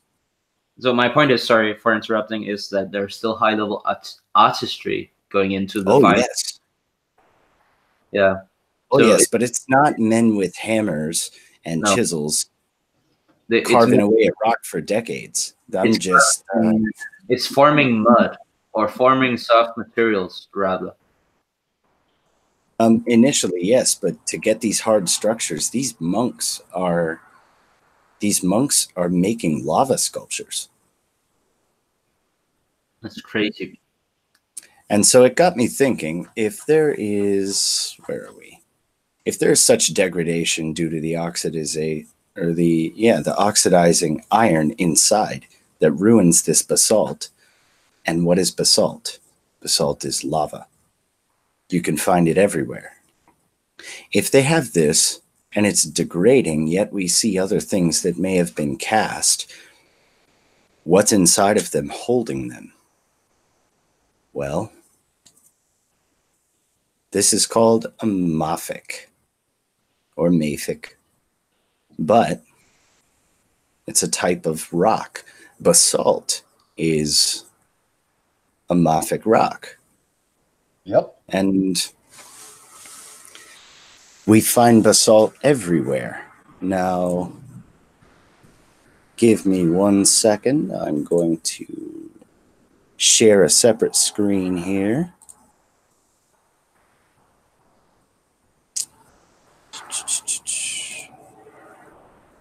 We're doing this everywhere. We're casting basalt right now on a highly industrialized level all around the world. You see all of this? This is rock. Yep. It's not steel. It's a piece of rock. We're making tiles. We are making pipes. They're using, as you can see here, liquefaction in the cooling process, applying a vibration, which is what we do with cement. Now, cement is sand types and liquid, and it's done with no temperature increase. This is done the opposite way. This is done using lava, and then a temperature decrease sets it.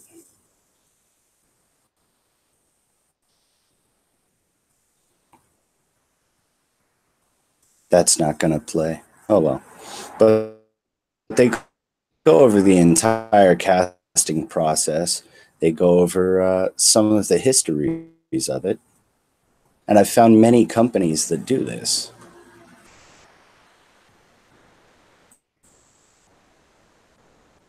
And to find that monks have been doing since times of antiquity.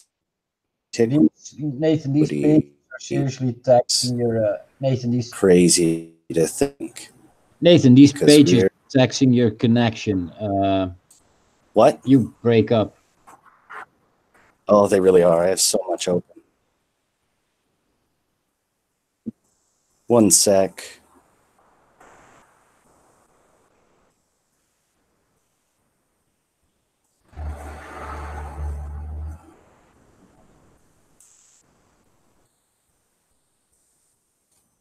Can you guys hear me? Yep.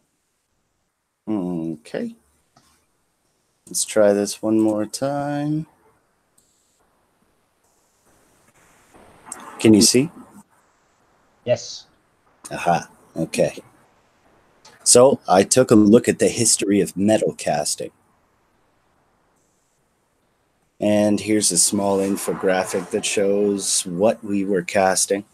Ceramics and stone goes, as well as gold, goes back 10,000, 12,000 years. If you look at a lot of these temples in India, you can find marks of stone casting where they have been doing this, and it's structures that we couldn't understand. We don't know how or why they began.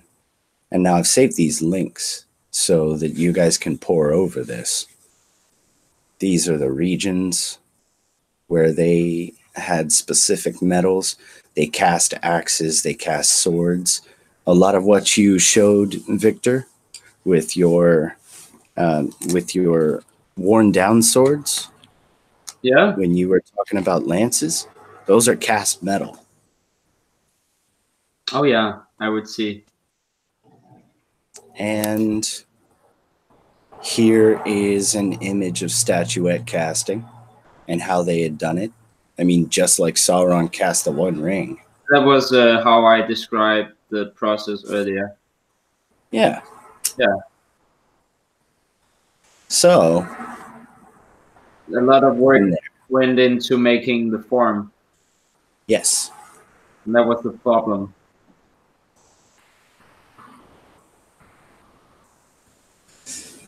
And that's a Buddha furnace? Yeah. Wow. So a lot of maybe the large Buddha statues, I recently found a lot of them, were all of them big furnaces. No, the furnace was outside and built around. That there. Sorry. That right there is the framework. What's the inside? Metal.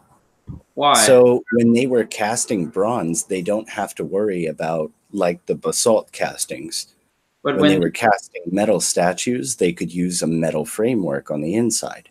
But when these guys break apart and deteriorate, don't we see that there was a lot of dirt and stuff like that between, or rock between the metals, the rebar or the metal? In the pictures of them casting with basalt, yes.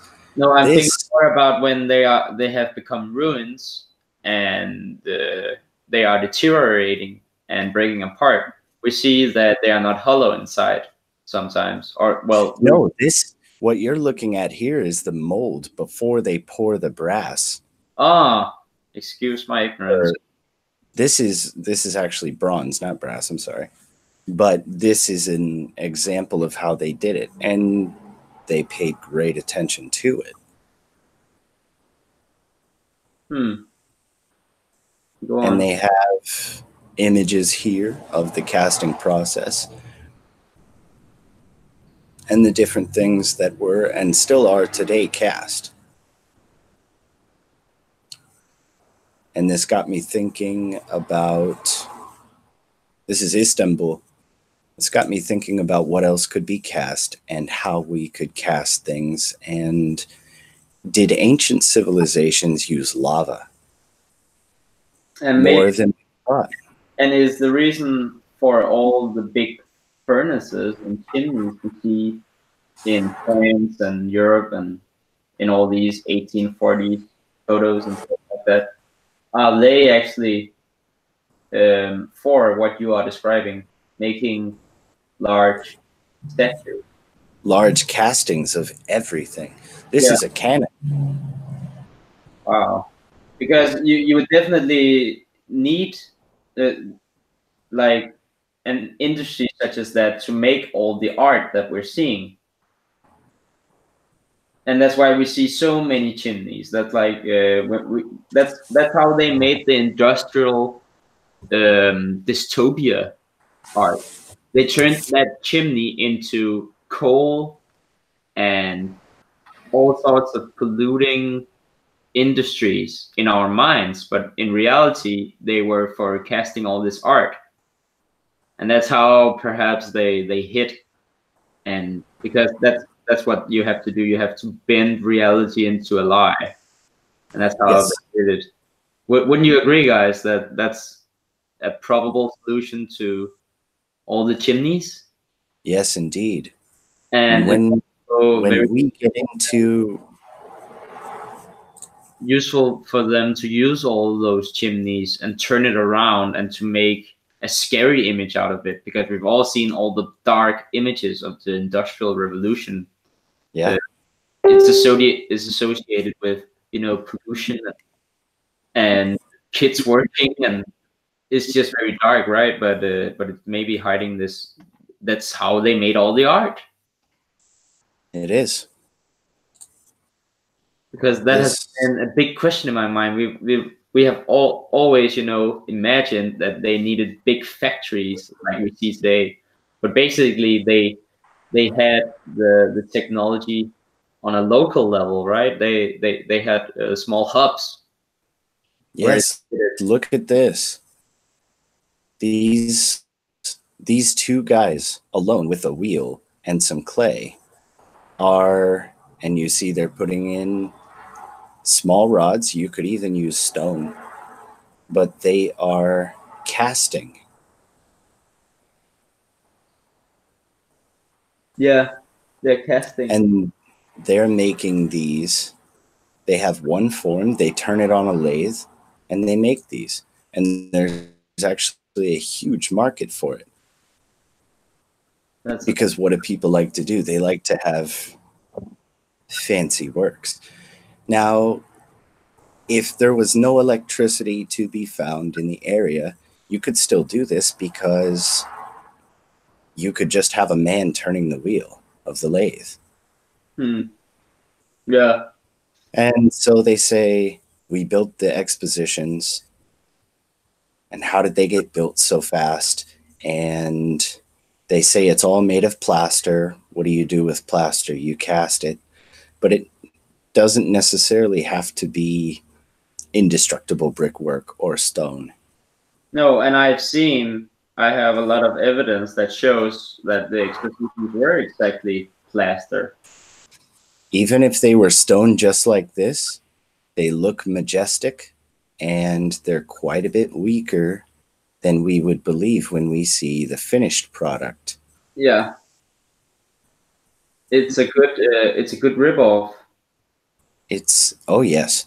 And now this industry allows for some monumental feats. It's like with the word sincere. It came from an architectural principle It comes from Spanish. Sin cera means without wax, referring to statues. Whether they were with or without wax determined the authenticity of the work. Yes. So sincere statues, they were the ones that were, complete. They didn't contain wax. They didn't have this concrete or this filler material poured into them. There were so we are looking at different types of technology, and they basically could accomplish the same thing based judge on face value. Yeah. So that's the problem, and that's how they could hide. Now, it makes me think that the originals of what we look at are so far long gone, because we've seen weathering in current structures, and even structures from the 1800s. We've seen them so incredibly weathered, which means that even what we find today and think is old may possibly be a recreation. This right here, diorite, is also granodiorite as a type. And this rock, I think, was lava casted. Do you see this? This vase? This diorite statue? Yep. The historic use. The Code of Hammurabi, inscribed on diorite.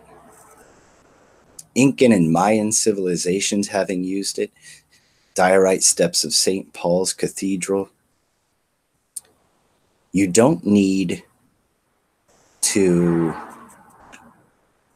honestly, you don't need to lug a 40-ton brick across 3,000 miles.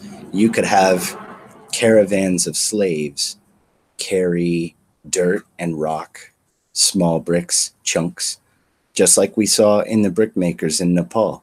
Never underestimate a load of people carrying small things, hence the symbolism of the fasces. And when you get all of these rocks there, you melt them down and you cast stone. And I think that's the way they did it. I think that lava is the answer to the ancient world. And to be more specific, I think that lava was heated with fire and rock was melted with a sun forge. How's that for you? I'm with you. I got nothing to debate. I'm with you. They don't know how they did it? Well, I found out 2 direct ways that we do it today, and 2 direct ways scientifically applicable in the past. Yeah, it's a pretty solid case, dude. Feldspar crystal is part of them. The most common mineral on Earth. Yeah. Feldspar right there is everywhere. Yep. And it's a big part of both lava, basalt, diorite, granite, granodiorite, black granite. You can even find it in all your silicate clays. I spent 4 hours learning about rocks. Olivine. Oh, yeah. It's a neosilicate. Olivine right here rains from the sky when new lava pushes all of the old aggregate out of an old lava tube. Whoa. Wow. So, how exactly? So you have lava that came out of a lava tube once, right? And then the lava flow stops and it leaves this hollow tube in a lot of cases. And the next time it blows, You have ash eruptions before you have the lava hit the surface. It blows everything out of that tube. And what do you have? You have chunks of neosilicate that is olivine. And this happened in 2016 or 2017 in Hawaii, where it rained olivine and a bit of peridot, which is really, really nice. Peridot. What can it be used for? They use it for jewelry. They say that it doesn't have a lot of power as a monetary source. However, what's interesting is that when they do plasma experiments in labs, the rock that they use is olivine because it's so highly conductive. This is the test rock that they use to prove electric universe and plasma theory. That's very interesting. So how would it not be used in electrical? How would it not be used in electrical sciences or technologies? It's one of the prime reasons that we can argue for an electrified Earth, because you can find olivine and its superconductive state. You can find this in every bit of granite. It's why granite conducts electricity. It's funny because I've reflected a lot upon volcanicity and what exactly it is. We all know, or I assume a lot of us know, that in Venezuela, or is it Bolivia? I think it's in Venezuela, there's a lake, and the northern part of that lake, I think it's 280 days a year, there's a thunderstorm going on there. Lake Maracaibo. Yep. Yeah. And it's by a volcano. It's Lake Maracaibo. Oh yeah, thank you very much. Isn't And that Maracaibo also is very fond of earth sweat. The oil in that area of the earth is incredible. It's why Venezuela is a founding member of OPEC. So incredible lightning, incredible volcanism, and huge, fast, replenishable amounts of earth sweat, which is oil. But what exactly is that mass hub of energy? What is it that causes the basalt to form in hexagonally?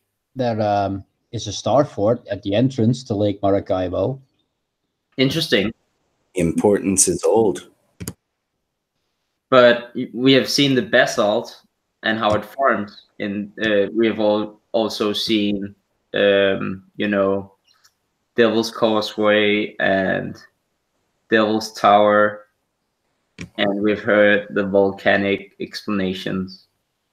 And we cannot really say, it's hard to argue against all the evidence that's been found around volcanic eruptions containing basalt formations, at least around them, having these hexagonal shapes. I have a lot of old books talking, at least showing pictures and figures about volcanic stones, how they're being magnetic and how they are being formed by the volcanic event somehow into these shapes, and it's quite a mystery. The high magnetism during the spouting of this lava, especially high silicate lava, rich in olivine, is the reason for these shapes. Now, how? Thank you, Nathan. That makes sense. That's also. I was basically concluding the same. I wasn't specific, but the principles you just mentioned was basically my same conclusion. So what is happening at a volcanic event? It's basically a magnetic event. Exactly. It's all one thing. We're just looking at different symptoms of it, and we're stumped because we haven't pieced it together. Now, the funny thing is, everyone in the ancient world at some point did piece it together. Yes. They took electromagnetics, they took lava casting, they took forge work, they took all of this from watching volcanoes, I would wager, from learning how they worked and everything, and from imitating them. And so we're looking at ancient technology and thinking it's incredible. And while it is, it's only incredible because we don't think about what causes a volcano Would that and how they may have imitated it. would that explain a bit on how some people theorize that volcanoes are all man-made? Now, I'm not saying I've never heard of that. are man-made, but hear me out. What if the volcanoes were, as theorized, rubble storage from mining operations, and they kept them off from exploding with the stuff that we now see, like basalt with olivine in it. And once That's interesting. reaches like a boiling point, that cap will still go off, and that's something they didn't encounter for. If you look at, what is it in Washington, that really big volcano that when Helen's blew up from the side. So what if the cap they made was too effective and it blew out from the side? This is just theory, right? Well, let's take that theory a step farther. If volcanoes are man-made, if any of that is true, then how do you keep a volcano from exploding? You keep the electromagnetism from exciting the silicate lava from the volcano. So in order to tamp down that excitement, you would need to have a world grid of star forts to keep these things calm. Oh, damn. Damn. Well, there you go. Well, if you can dredge up this man-made volcano theory, I'd definitely look into it, because there would be no other way to stop electromagnetic radiation from exciting materials, from essentially making lava viscous. This would explain horn-shaped cities. They emitted frequencies to keep the volcanoes at bay. Oh, that's crazy. I would definitely look into that. It sounds No, you're the so one who wild. you're the I'm one interested. who looks into that. I can give you locations of forts that are shaped No, horns, but I can't give you. You're the brick guy. no, I will look into it. Most definitely. It's so out there, I have to. Yeah, that's it, right? It's so Check out there. this out. It would explain a bit of why the horns need to be that big, right? Because volcanoes are massive. It could. Now look at this, 6,000 years old. The volcanoes themselves cast these. This is a natural structure. What? Sure about that? Oh yeah, look at it. Lava cast forest. Lava flowed over a forest, and lava is rock. So some of the larger trees burned and turned to ash, which is how you create molds. You say you have a mold made of wood. You create your shape of wood, and then you form the mold around it, and then you put the whole thing in the fire, and the wood burns out, and the hollow is left. Oh, so that's how you have your mold. This happened with a forest in Oregon. That's why you see. That's why I mentioned Wise Up, because one of his basic tenets has always been that the real artistry, the real shaping, was always, and the real aesthetic science the aesthetic shape science of the old world was and is carpentry. Yeah, Yeah. I could see that. You showed me, Nathan. You showed me that tree they hollowed out with the amazing scenery in it. Where was that? Was that New Zealand? It did. That might not have been me. I'm not one to forget things. No, you're not one to forget things. So I was shown an image of a hollowed out tree,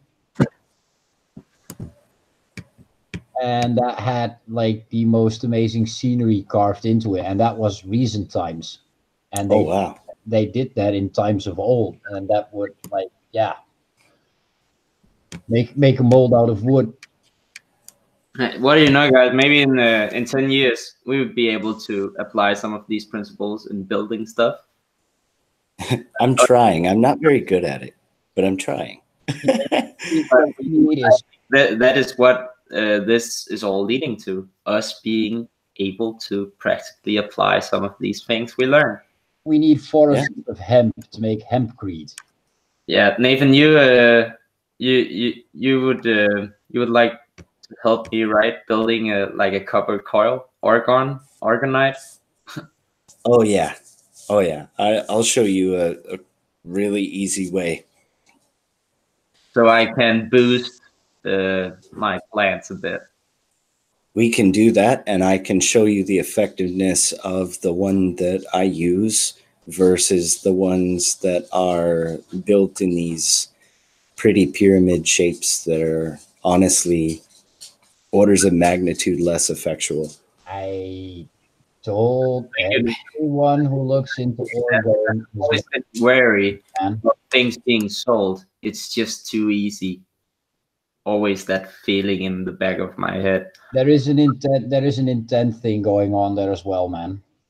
Yeah, I would rather understand the principle and be able to do it myself. Yeah, that's it. There is a definite intent thing going on there. I discussed this. I am looking for the intent you put into that item makes so much more difference to what it does. Also that, yes. And these people, you can buy like pretty organized pyramids from they made that their job, and they have shit days just like every one of us. Exactly. That's why if you want to do something right, make it yourself, and that's pretty much how I think about that. Yeah, because you're the one that puts the intent into that stuff. I feel the same way with minerals, right? A lot of people ascribe certain qualities to minerals, and I'm willing to go as far as that each mineral emits a unique vibration, but there's a lot of bullshit minerals out there as well. Yeah, there's a whole industry. People get sold fancy crystal rocks that are basically just like coated in titanium. Yeah, worthless. Like you got angel quartz or aura quartz or azesthite, and it's nothing but treated quartz. And quartz is the most common fucking shiny mineral out there. Exactly. And people don't know this. People they don't want to know it because they want to be able to think that it's possible to go and buy commercially anything that brings value to your life. It's very rare to actually buy something commercially easily and that brings value into your life. Like look at this stuff like magnetite. I'll go with the properties of magnetite, right? That's been proven like since the Olmec technology. I'll copper based minerals having an effect. But the moment someone tells me like, well, this azurite I got, it really made me open my third eye. No, that azurite did shit. You opened your third eye, and maybe the azurite helped a bit, but that's it. It's a copper mineral. It turned blue. There you go. there's nothing special about azurite. Like, it's so common, it's not even funny. So everyone that has an azurite has an open third eye. No, you wanted to open your third eye and use the azurite as a guide to do that. Yeah. That's your intent with stones, and that's what they do for you. You give them an intent. Same with orgonite. It's copper and minerals. Everything is a talisman. Yep. Look at this. This is basalt rebar. You remember how I showed the statues and they were corroding because of the iron Yeah. and the typical rebar? All you have to do is pour lava into into a rod. That's it. And you have rock rebar. This is We're getting there to the point where we can actually build a starport. How does that happen? Huh? What's special about the lava? About the lava? Like the lava. How does it get to be rebar? I can tell you one thing special about lava. Then they pour it into shapes. Lava is extremely fine and dusty stuff. Yeah. So it's dense. Yes, I get that. But once you pour it, it becomes incredibly dense. So it's really strong and long-lasting stuff. And it doesn't corrode like metal does because it's rock. So those holes in the top of Roman columns could be basalt rebar. One of the first laws of concrete structures is that you need a graded structure. Instead of having 10 feet by 10 feet in a stone block, you need something in it to help with the tension and compression and torsion. I just saw Victor. Sorry, I'm going immediately through you, but I just had something come to me. Like Victor posted that image of them removing the statues. Yeah, we can talk about the cathedral burning. No, it's not about the cathedral burning per se. I've been noticing a lot of a couple of star forts being rebuilt in the Netherlands. What if this church is being burned so that they can rebuild it to actually function as a machine again? That's what I've been thinking about too. It just comes to me, and I sorry I interrupt you, but I needed to get that out there. It just comes to me, like I've been noticing a couple of star forts being rebuilt here and there.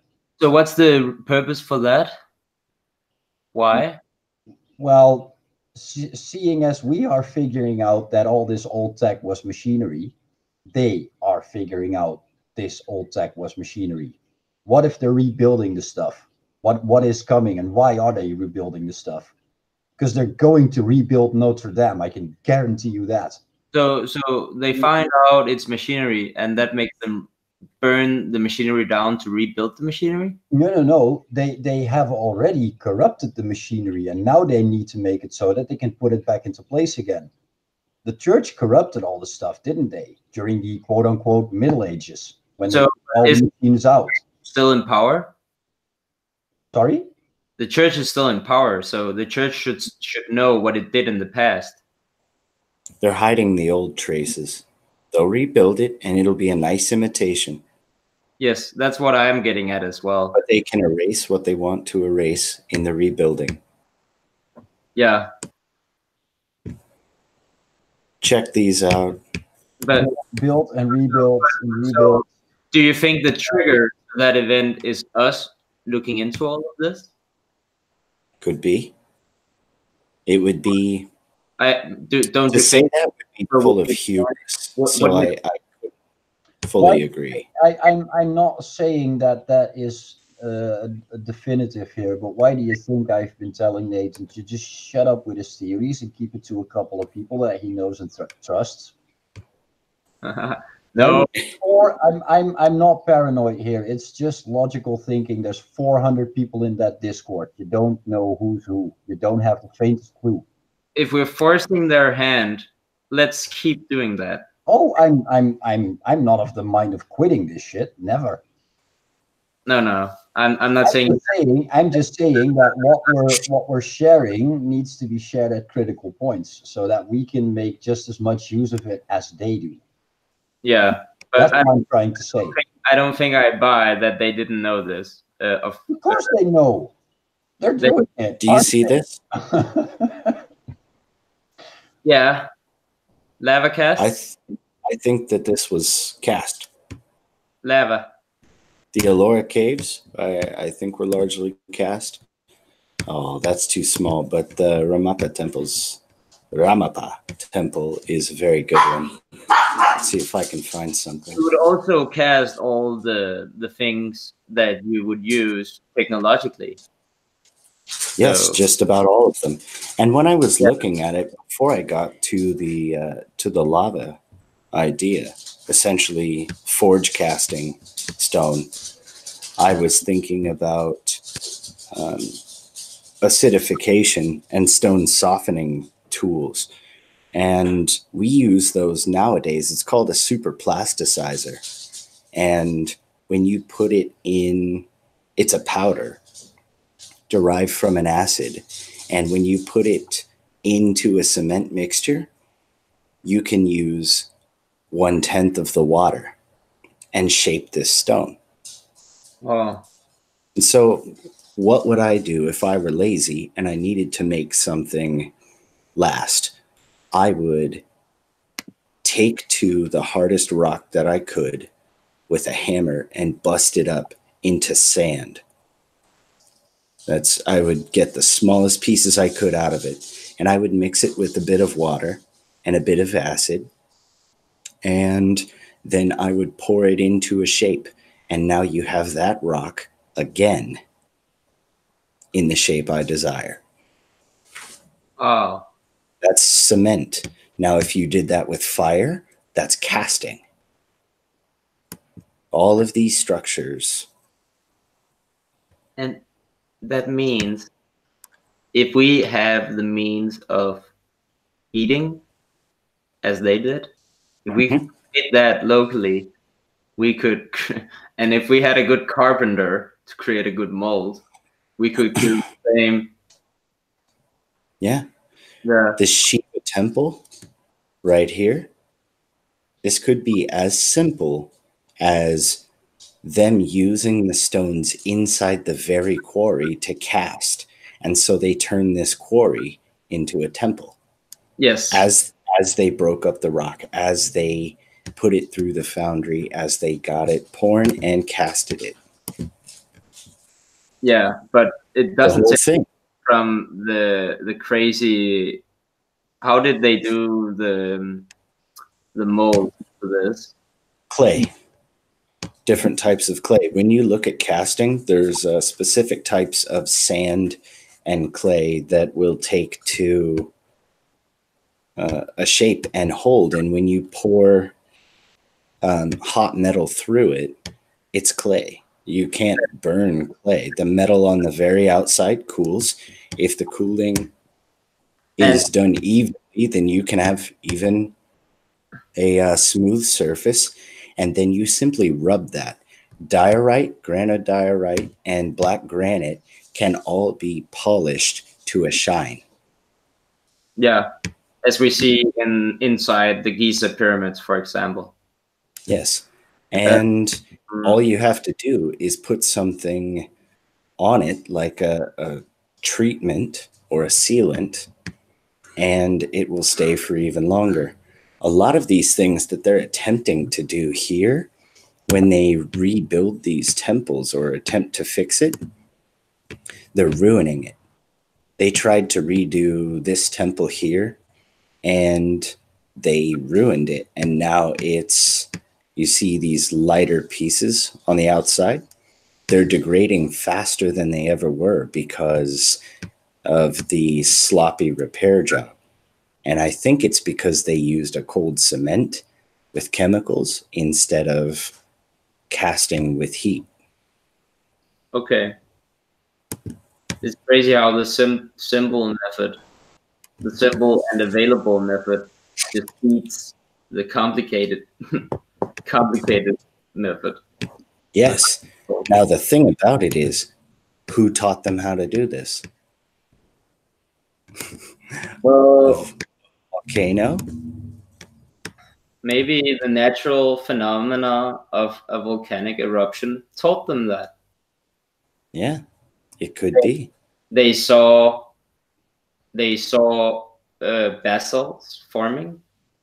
They saw flowing rock petrifying, and they thought to themselves, maybe we can use that in a way to build stone-like formations, because everything was biomimicry to them. They looked at nature and they mimicked it, and Yes. it was very intelligent of them. Look at Victor Schauberger and how he mimicked the beetles, the flying beetles, I think it was. Do you see this? Yes. This is one of the many pillars in Ramappa Temple. And do you see the smooth bent side on the left? Yes. This is indicative of deformation of a casting when the casting cools unevenly. So the heat held to that corner of the mold more so than the rest and was intentionally left blank. This is the only face of the only pillar in Ramappa Temple that's blank. And it's bent as if the stone was wet, as if the stone, it looks honestly like bent sheet metal. But when you hit it, it's solid, black granite, basalt. This is one of the stronger arguments for stone casting in Ramappa Temple. Okay. And look at this. I mean, you don't think that the stone casting and the lava excludes all of this also being able to have a sort of function? It does. It conducts electricity still. So Yes. These pillars may have been for the very things that that Martin and yourself look into with EM tech, and that Mike and myself look into with the waveguide structures, because these pillars still serve a function, and you can find the exact floor plan and design in our phones, in our computers, in our microchips, in everything. It definitely makes more sense that, for example, the Ellora caves being melting. That is the evil cave. That's what the locals call it. They said it was a place of torture. Oh, that's interesting. Because when you see it, it definitely looks like the whole mountain melted. Could be that. It could be that you had a melted mountain, and then they went in and did what you described. Or it could be that they did what you described, and it melted. Yeah. If it is... Why about the melted part is that when it looks like it was evenly melted, if it was melted, the whole structure on top of it was melted. And then you have this, what I don't buy is that there's no, gradient between melted and not melted. It's like, it doesn't flow into one another. It's like you have the structure and then you have the rest. There's nothing in between. So if it was melted, I think we would see that gradient of semi-melted, melted, and just a gradient. And we don't see that in the Ellora caves. We see melted and non-melted. There's a clear distinction. Yeah, and it could be a large event. But I think if we're listening to you, it could suggest that maybe the reason why there's a clear distinction is that they took they built it out of the rock with the casting, and they turned it on site into the temple. But yeah, I don't. It's hard to exclude. We're looking for ways to exclude the other theories. So that's hard, you know. It's hard to exclude that it could be a melted structure, and they took that melted structure and tried to shape up what was left in the best possible manner. That's possible.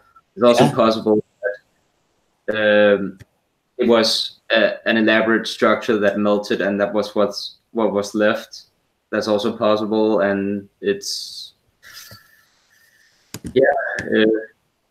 I think it's very difficult to pin down exactly still what happened to and how it came to be. It's still a big mystery. But I think we're pretty close to. I think you can stand on your position, your point, your assertion that pretty damn solid. These are casted in lava casting. Well, this is again the 4 pillars that are polished, and you can see that blemished pillar on the left. Oh man, it's that shows it even better. It's like a cannon. It's like a cannonball hit it from this angle. Yeah, that is a trick of the light. There's a video I can share where a man rubs his hand on it, and it's just a dip, as if it just collapsed in like a bad. I'm not saying a cannonball actually hit it. I mean, your other image was pretty clear in explaining it, but this image, because of that glare, shows what's wrong with that side of the square. That's why I meant to get across. No, you don't need to show me a video. That previous image pretty much showed to me what it looks like, but this displays it even better. The weirdness of it. It's all warped, and the rest of the pillars have all the facings on them, and this one side doesn't. For what reason? Yeah, you. Why is the rock warped? Exactly. And this whole thing about cement in our structures and such, we see evidence of that, but that's casting with water. And so this is the whole point of today. I think it's incredible that we find evidence of casting by fire and not casting metal, casting stone. I think that's the coolest thing, and no one talks about this. Yeah, I think that would definitely lead to serious breakthroughs here. Yeah, what else fits this mold? They need to stop trying to rebuild stuff because they're breaking it. That's happened in so many spots in India and Sri Lanka. You see it as well with all the with all the housing projects over here. Like, why do they even rebuild it? Is it because they're trying to save it? No, actually, a lot of the rebuilds that they did in the 1800s in South America actually ruined the entire excavation site. It ruined the whole site. For them to rebuild it, it essentially covers up anything that we might have found that added to any more illumination on the subject. You see a lot of it's a cover-up. Mixing with water doesn't really make sense. Just looking at the housing projects they put up here in my scene. It's built with a pace that is pretty much astonishing, but then if you look at the buildings after a couple of years, it shows so much signs of wear already. Yeah. And it just makes no sense. And this makes it make sense. Water is a stupid way to build a fucking house. Fire. Fire. So yeah, that's it for me. I think I'm tapped for today. Extremely interesting. What about the electrical canals? Oh goodness, I'm not ready for it. Electrocanals. Let's see if I can find this. Maybe we I'm will eventually, maybe we will eventually tie this into my very, very early idea of them being tied into Mercury. Look at this video. Not today or not right now, but it is Professor Eric Lathwaite, I've the seen. Magnetic River. I shared this with you, I think. Yeah, you shared this with me. It's excellent. This explains how with just some coil and a small charge, you can shoot something down a river. And it also explains the flow of magnetism and how a man with some copper wire and some spare time could create a maglev in his lab. It's incredible. But that should prime you for talk about the canals next time. also, dude, can't wait. And I got some magnificent. Although I sounded sometimes skeptical, it was just to play devil's advocate. It was awesome. Oh yes. Yeah, that's always good, man. That furthers theories as well. It's like you said earlier before we recorded. A healthy amount of skepticism is never wrong. It's the reason. It's the reason why we're getting where we're at, because of being skeptic. Don't assume anything for immediate truth. Be skeptic. Yeah, I'll do into my into my Amsterdam, because what I just found while looking now is that they say they used some kind of injection method to harden the soil to drill a tunnel through. I know this. Hold on. There's a plasticizer and a deplasticizer. You can actually turn something soft into stone. We use it right now, actually. We inject CO2 into basalt, and it turns it into a new solidified rock. It's crazy. Yeah, but they what they do here is inject something into the swamp, is what they say. Yeah, you can totally do it. It's a chemical thing. Back to the Athenors, I suppose. Okay, I guess I'm wondering then, is what's possible. It still sounds like something that would be very ridiculous to do. it's ridiculous to do. It's a whole lot of money. I also found out that about 80% of the old metro network is above ground. So yeah, we don't even have to speculate. We can just look at the evidence. I'm just looking at a wiki page now, right? What the wiki page gives me, and I'm wondering then if they had to harden the soil, and that metro tunnel is at a certain depth. I don't know exactly how deep. I will get back to that next week. But why would all the buildings start shaking? And there is no mention of this on the Wikipedia either, and I know for a fact that it happened. Damn. Yeah, Amsterdam. So that just makes me wonder, why would you solidify the ground? Like I know it's possible now because you just explained that, but why would you solidify the ground then to such a manner that it actually extends into the buildings and the vibrations start demolishing the buildings?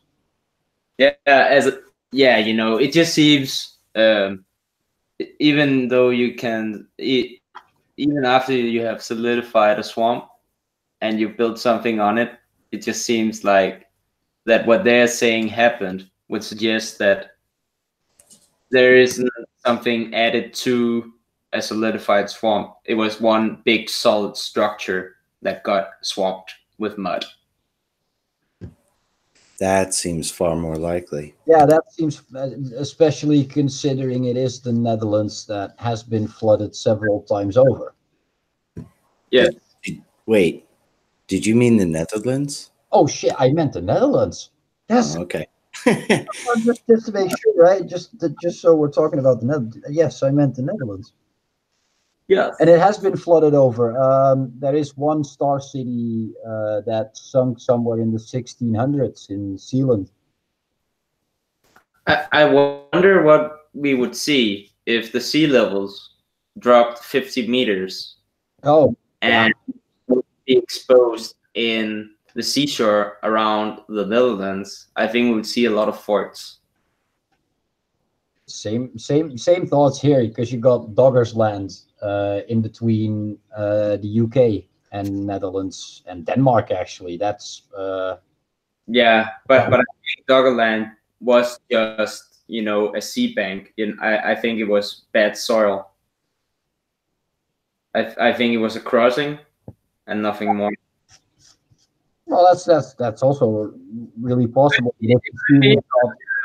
More solid and inhabitable, but out of the maps, it looks like it was like a mud bank, a sand bank, and yeah, just a natural bridge. Mm-hmm. That's Oh wow! Wait, the map. What? Have we been on this for 3 hours? I think so. I really have to go. No worries. Yeah. I think I'll drop too. This has been awesome. It seems there's not a lot of editing to do. So, and what's up with Andreas? What's happening with him right now? He's with Ethan right now, and I don't know anything else. I don't know. I read that, but is he going to edit the last hangout we did? I hope so. he said he wanted to do as much, but he's been really busy. There's been a lot of stuff happening in His life, and he loves us all, and sees how he doesn't need to be there for it to just further on, and he really loved that. He made a mention of that in, I think, the Tart here, but that thing has been conquered by the guys who just keep on talking in Tart here. Yeah, but I just hope he returns more. He is definitely planning to do so, but he had a busy private time. Yeah. So I have massive respect for that. I know how it is, and yeah, I just hope he will get some stability soon. Mm-hmm. Same here. So if you hear that there, buddy, before editing, come home. Join us on a Tuesday or a Monday. Yeah, we kind of want to do an episode with Andreas. Yeah, for sure, man. I invited him. I want my happy bumblebee in an episode. Yeah. Well, all right, guys. Until next time. All right. Catch you later, guys. Good talking again. Yeah. Bye, guys. Cheers. Bye. Cheers.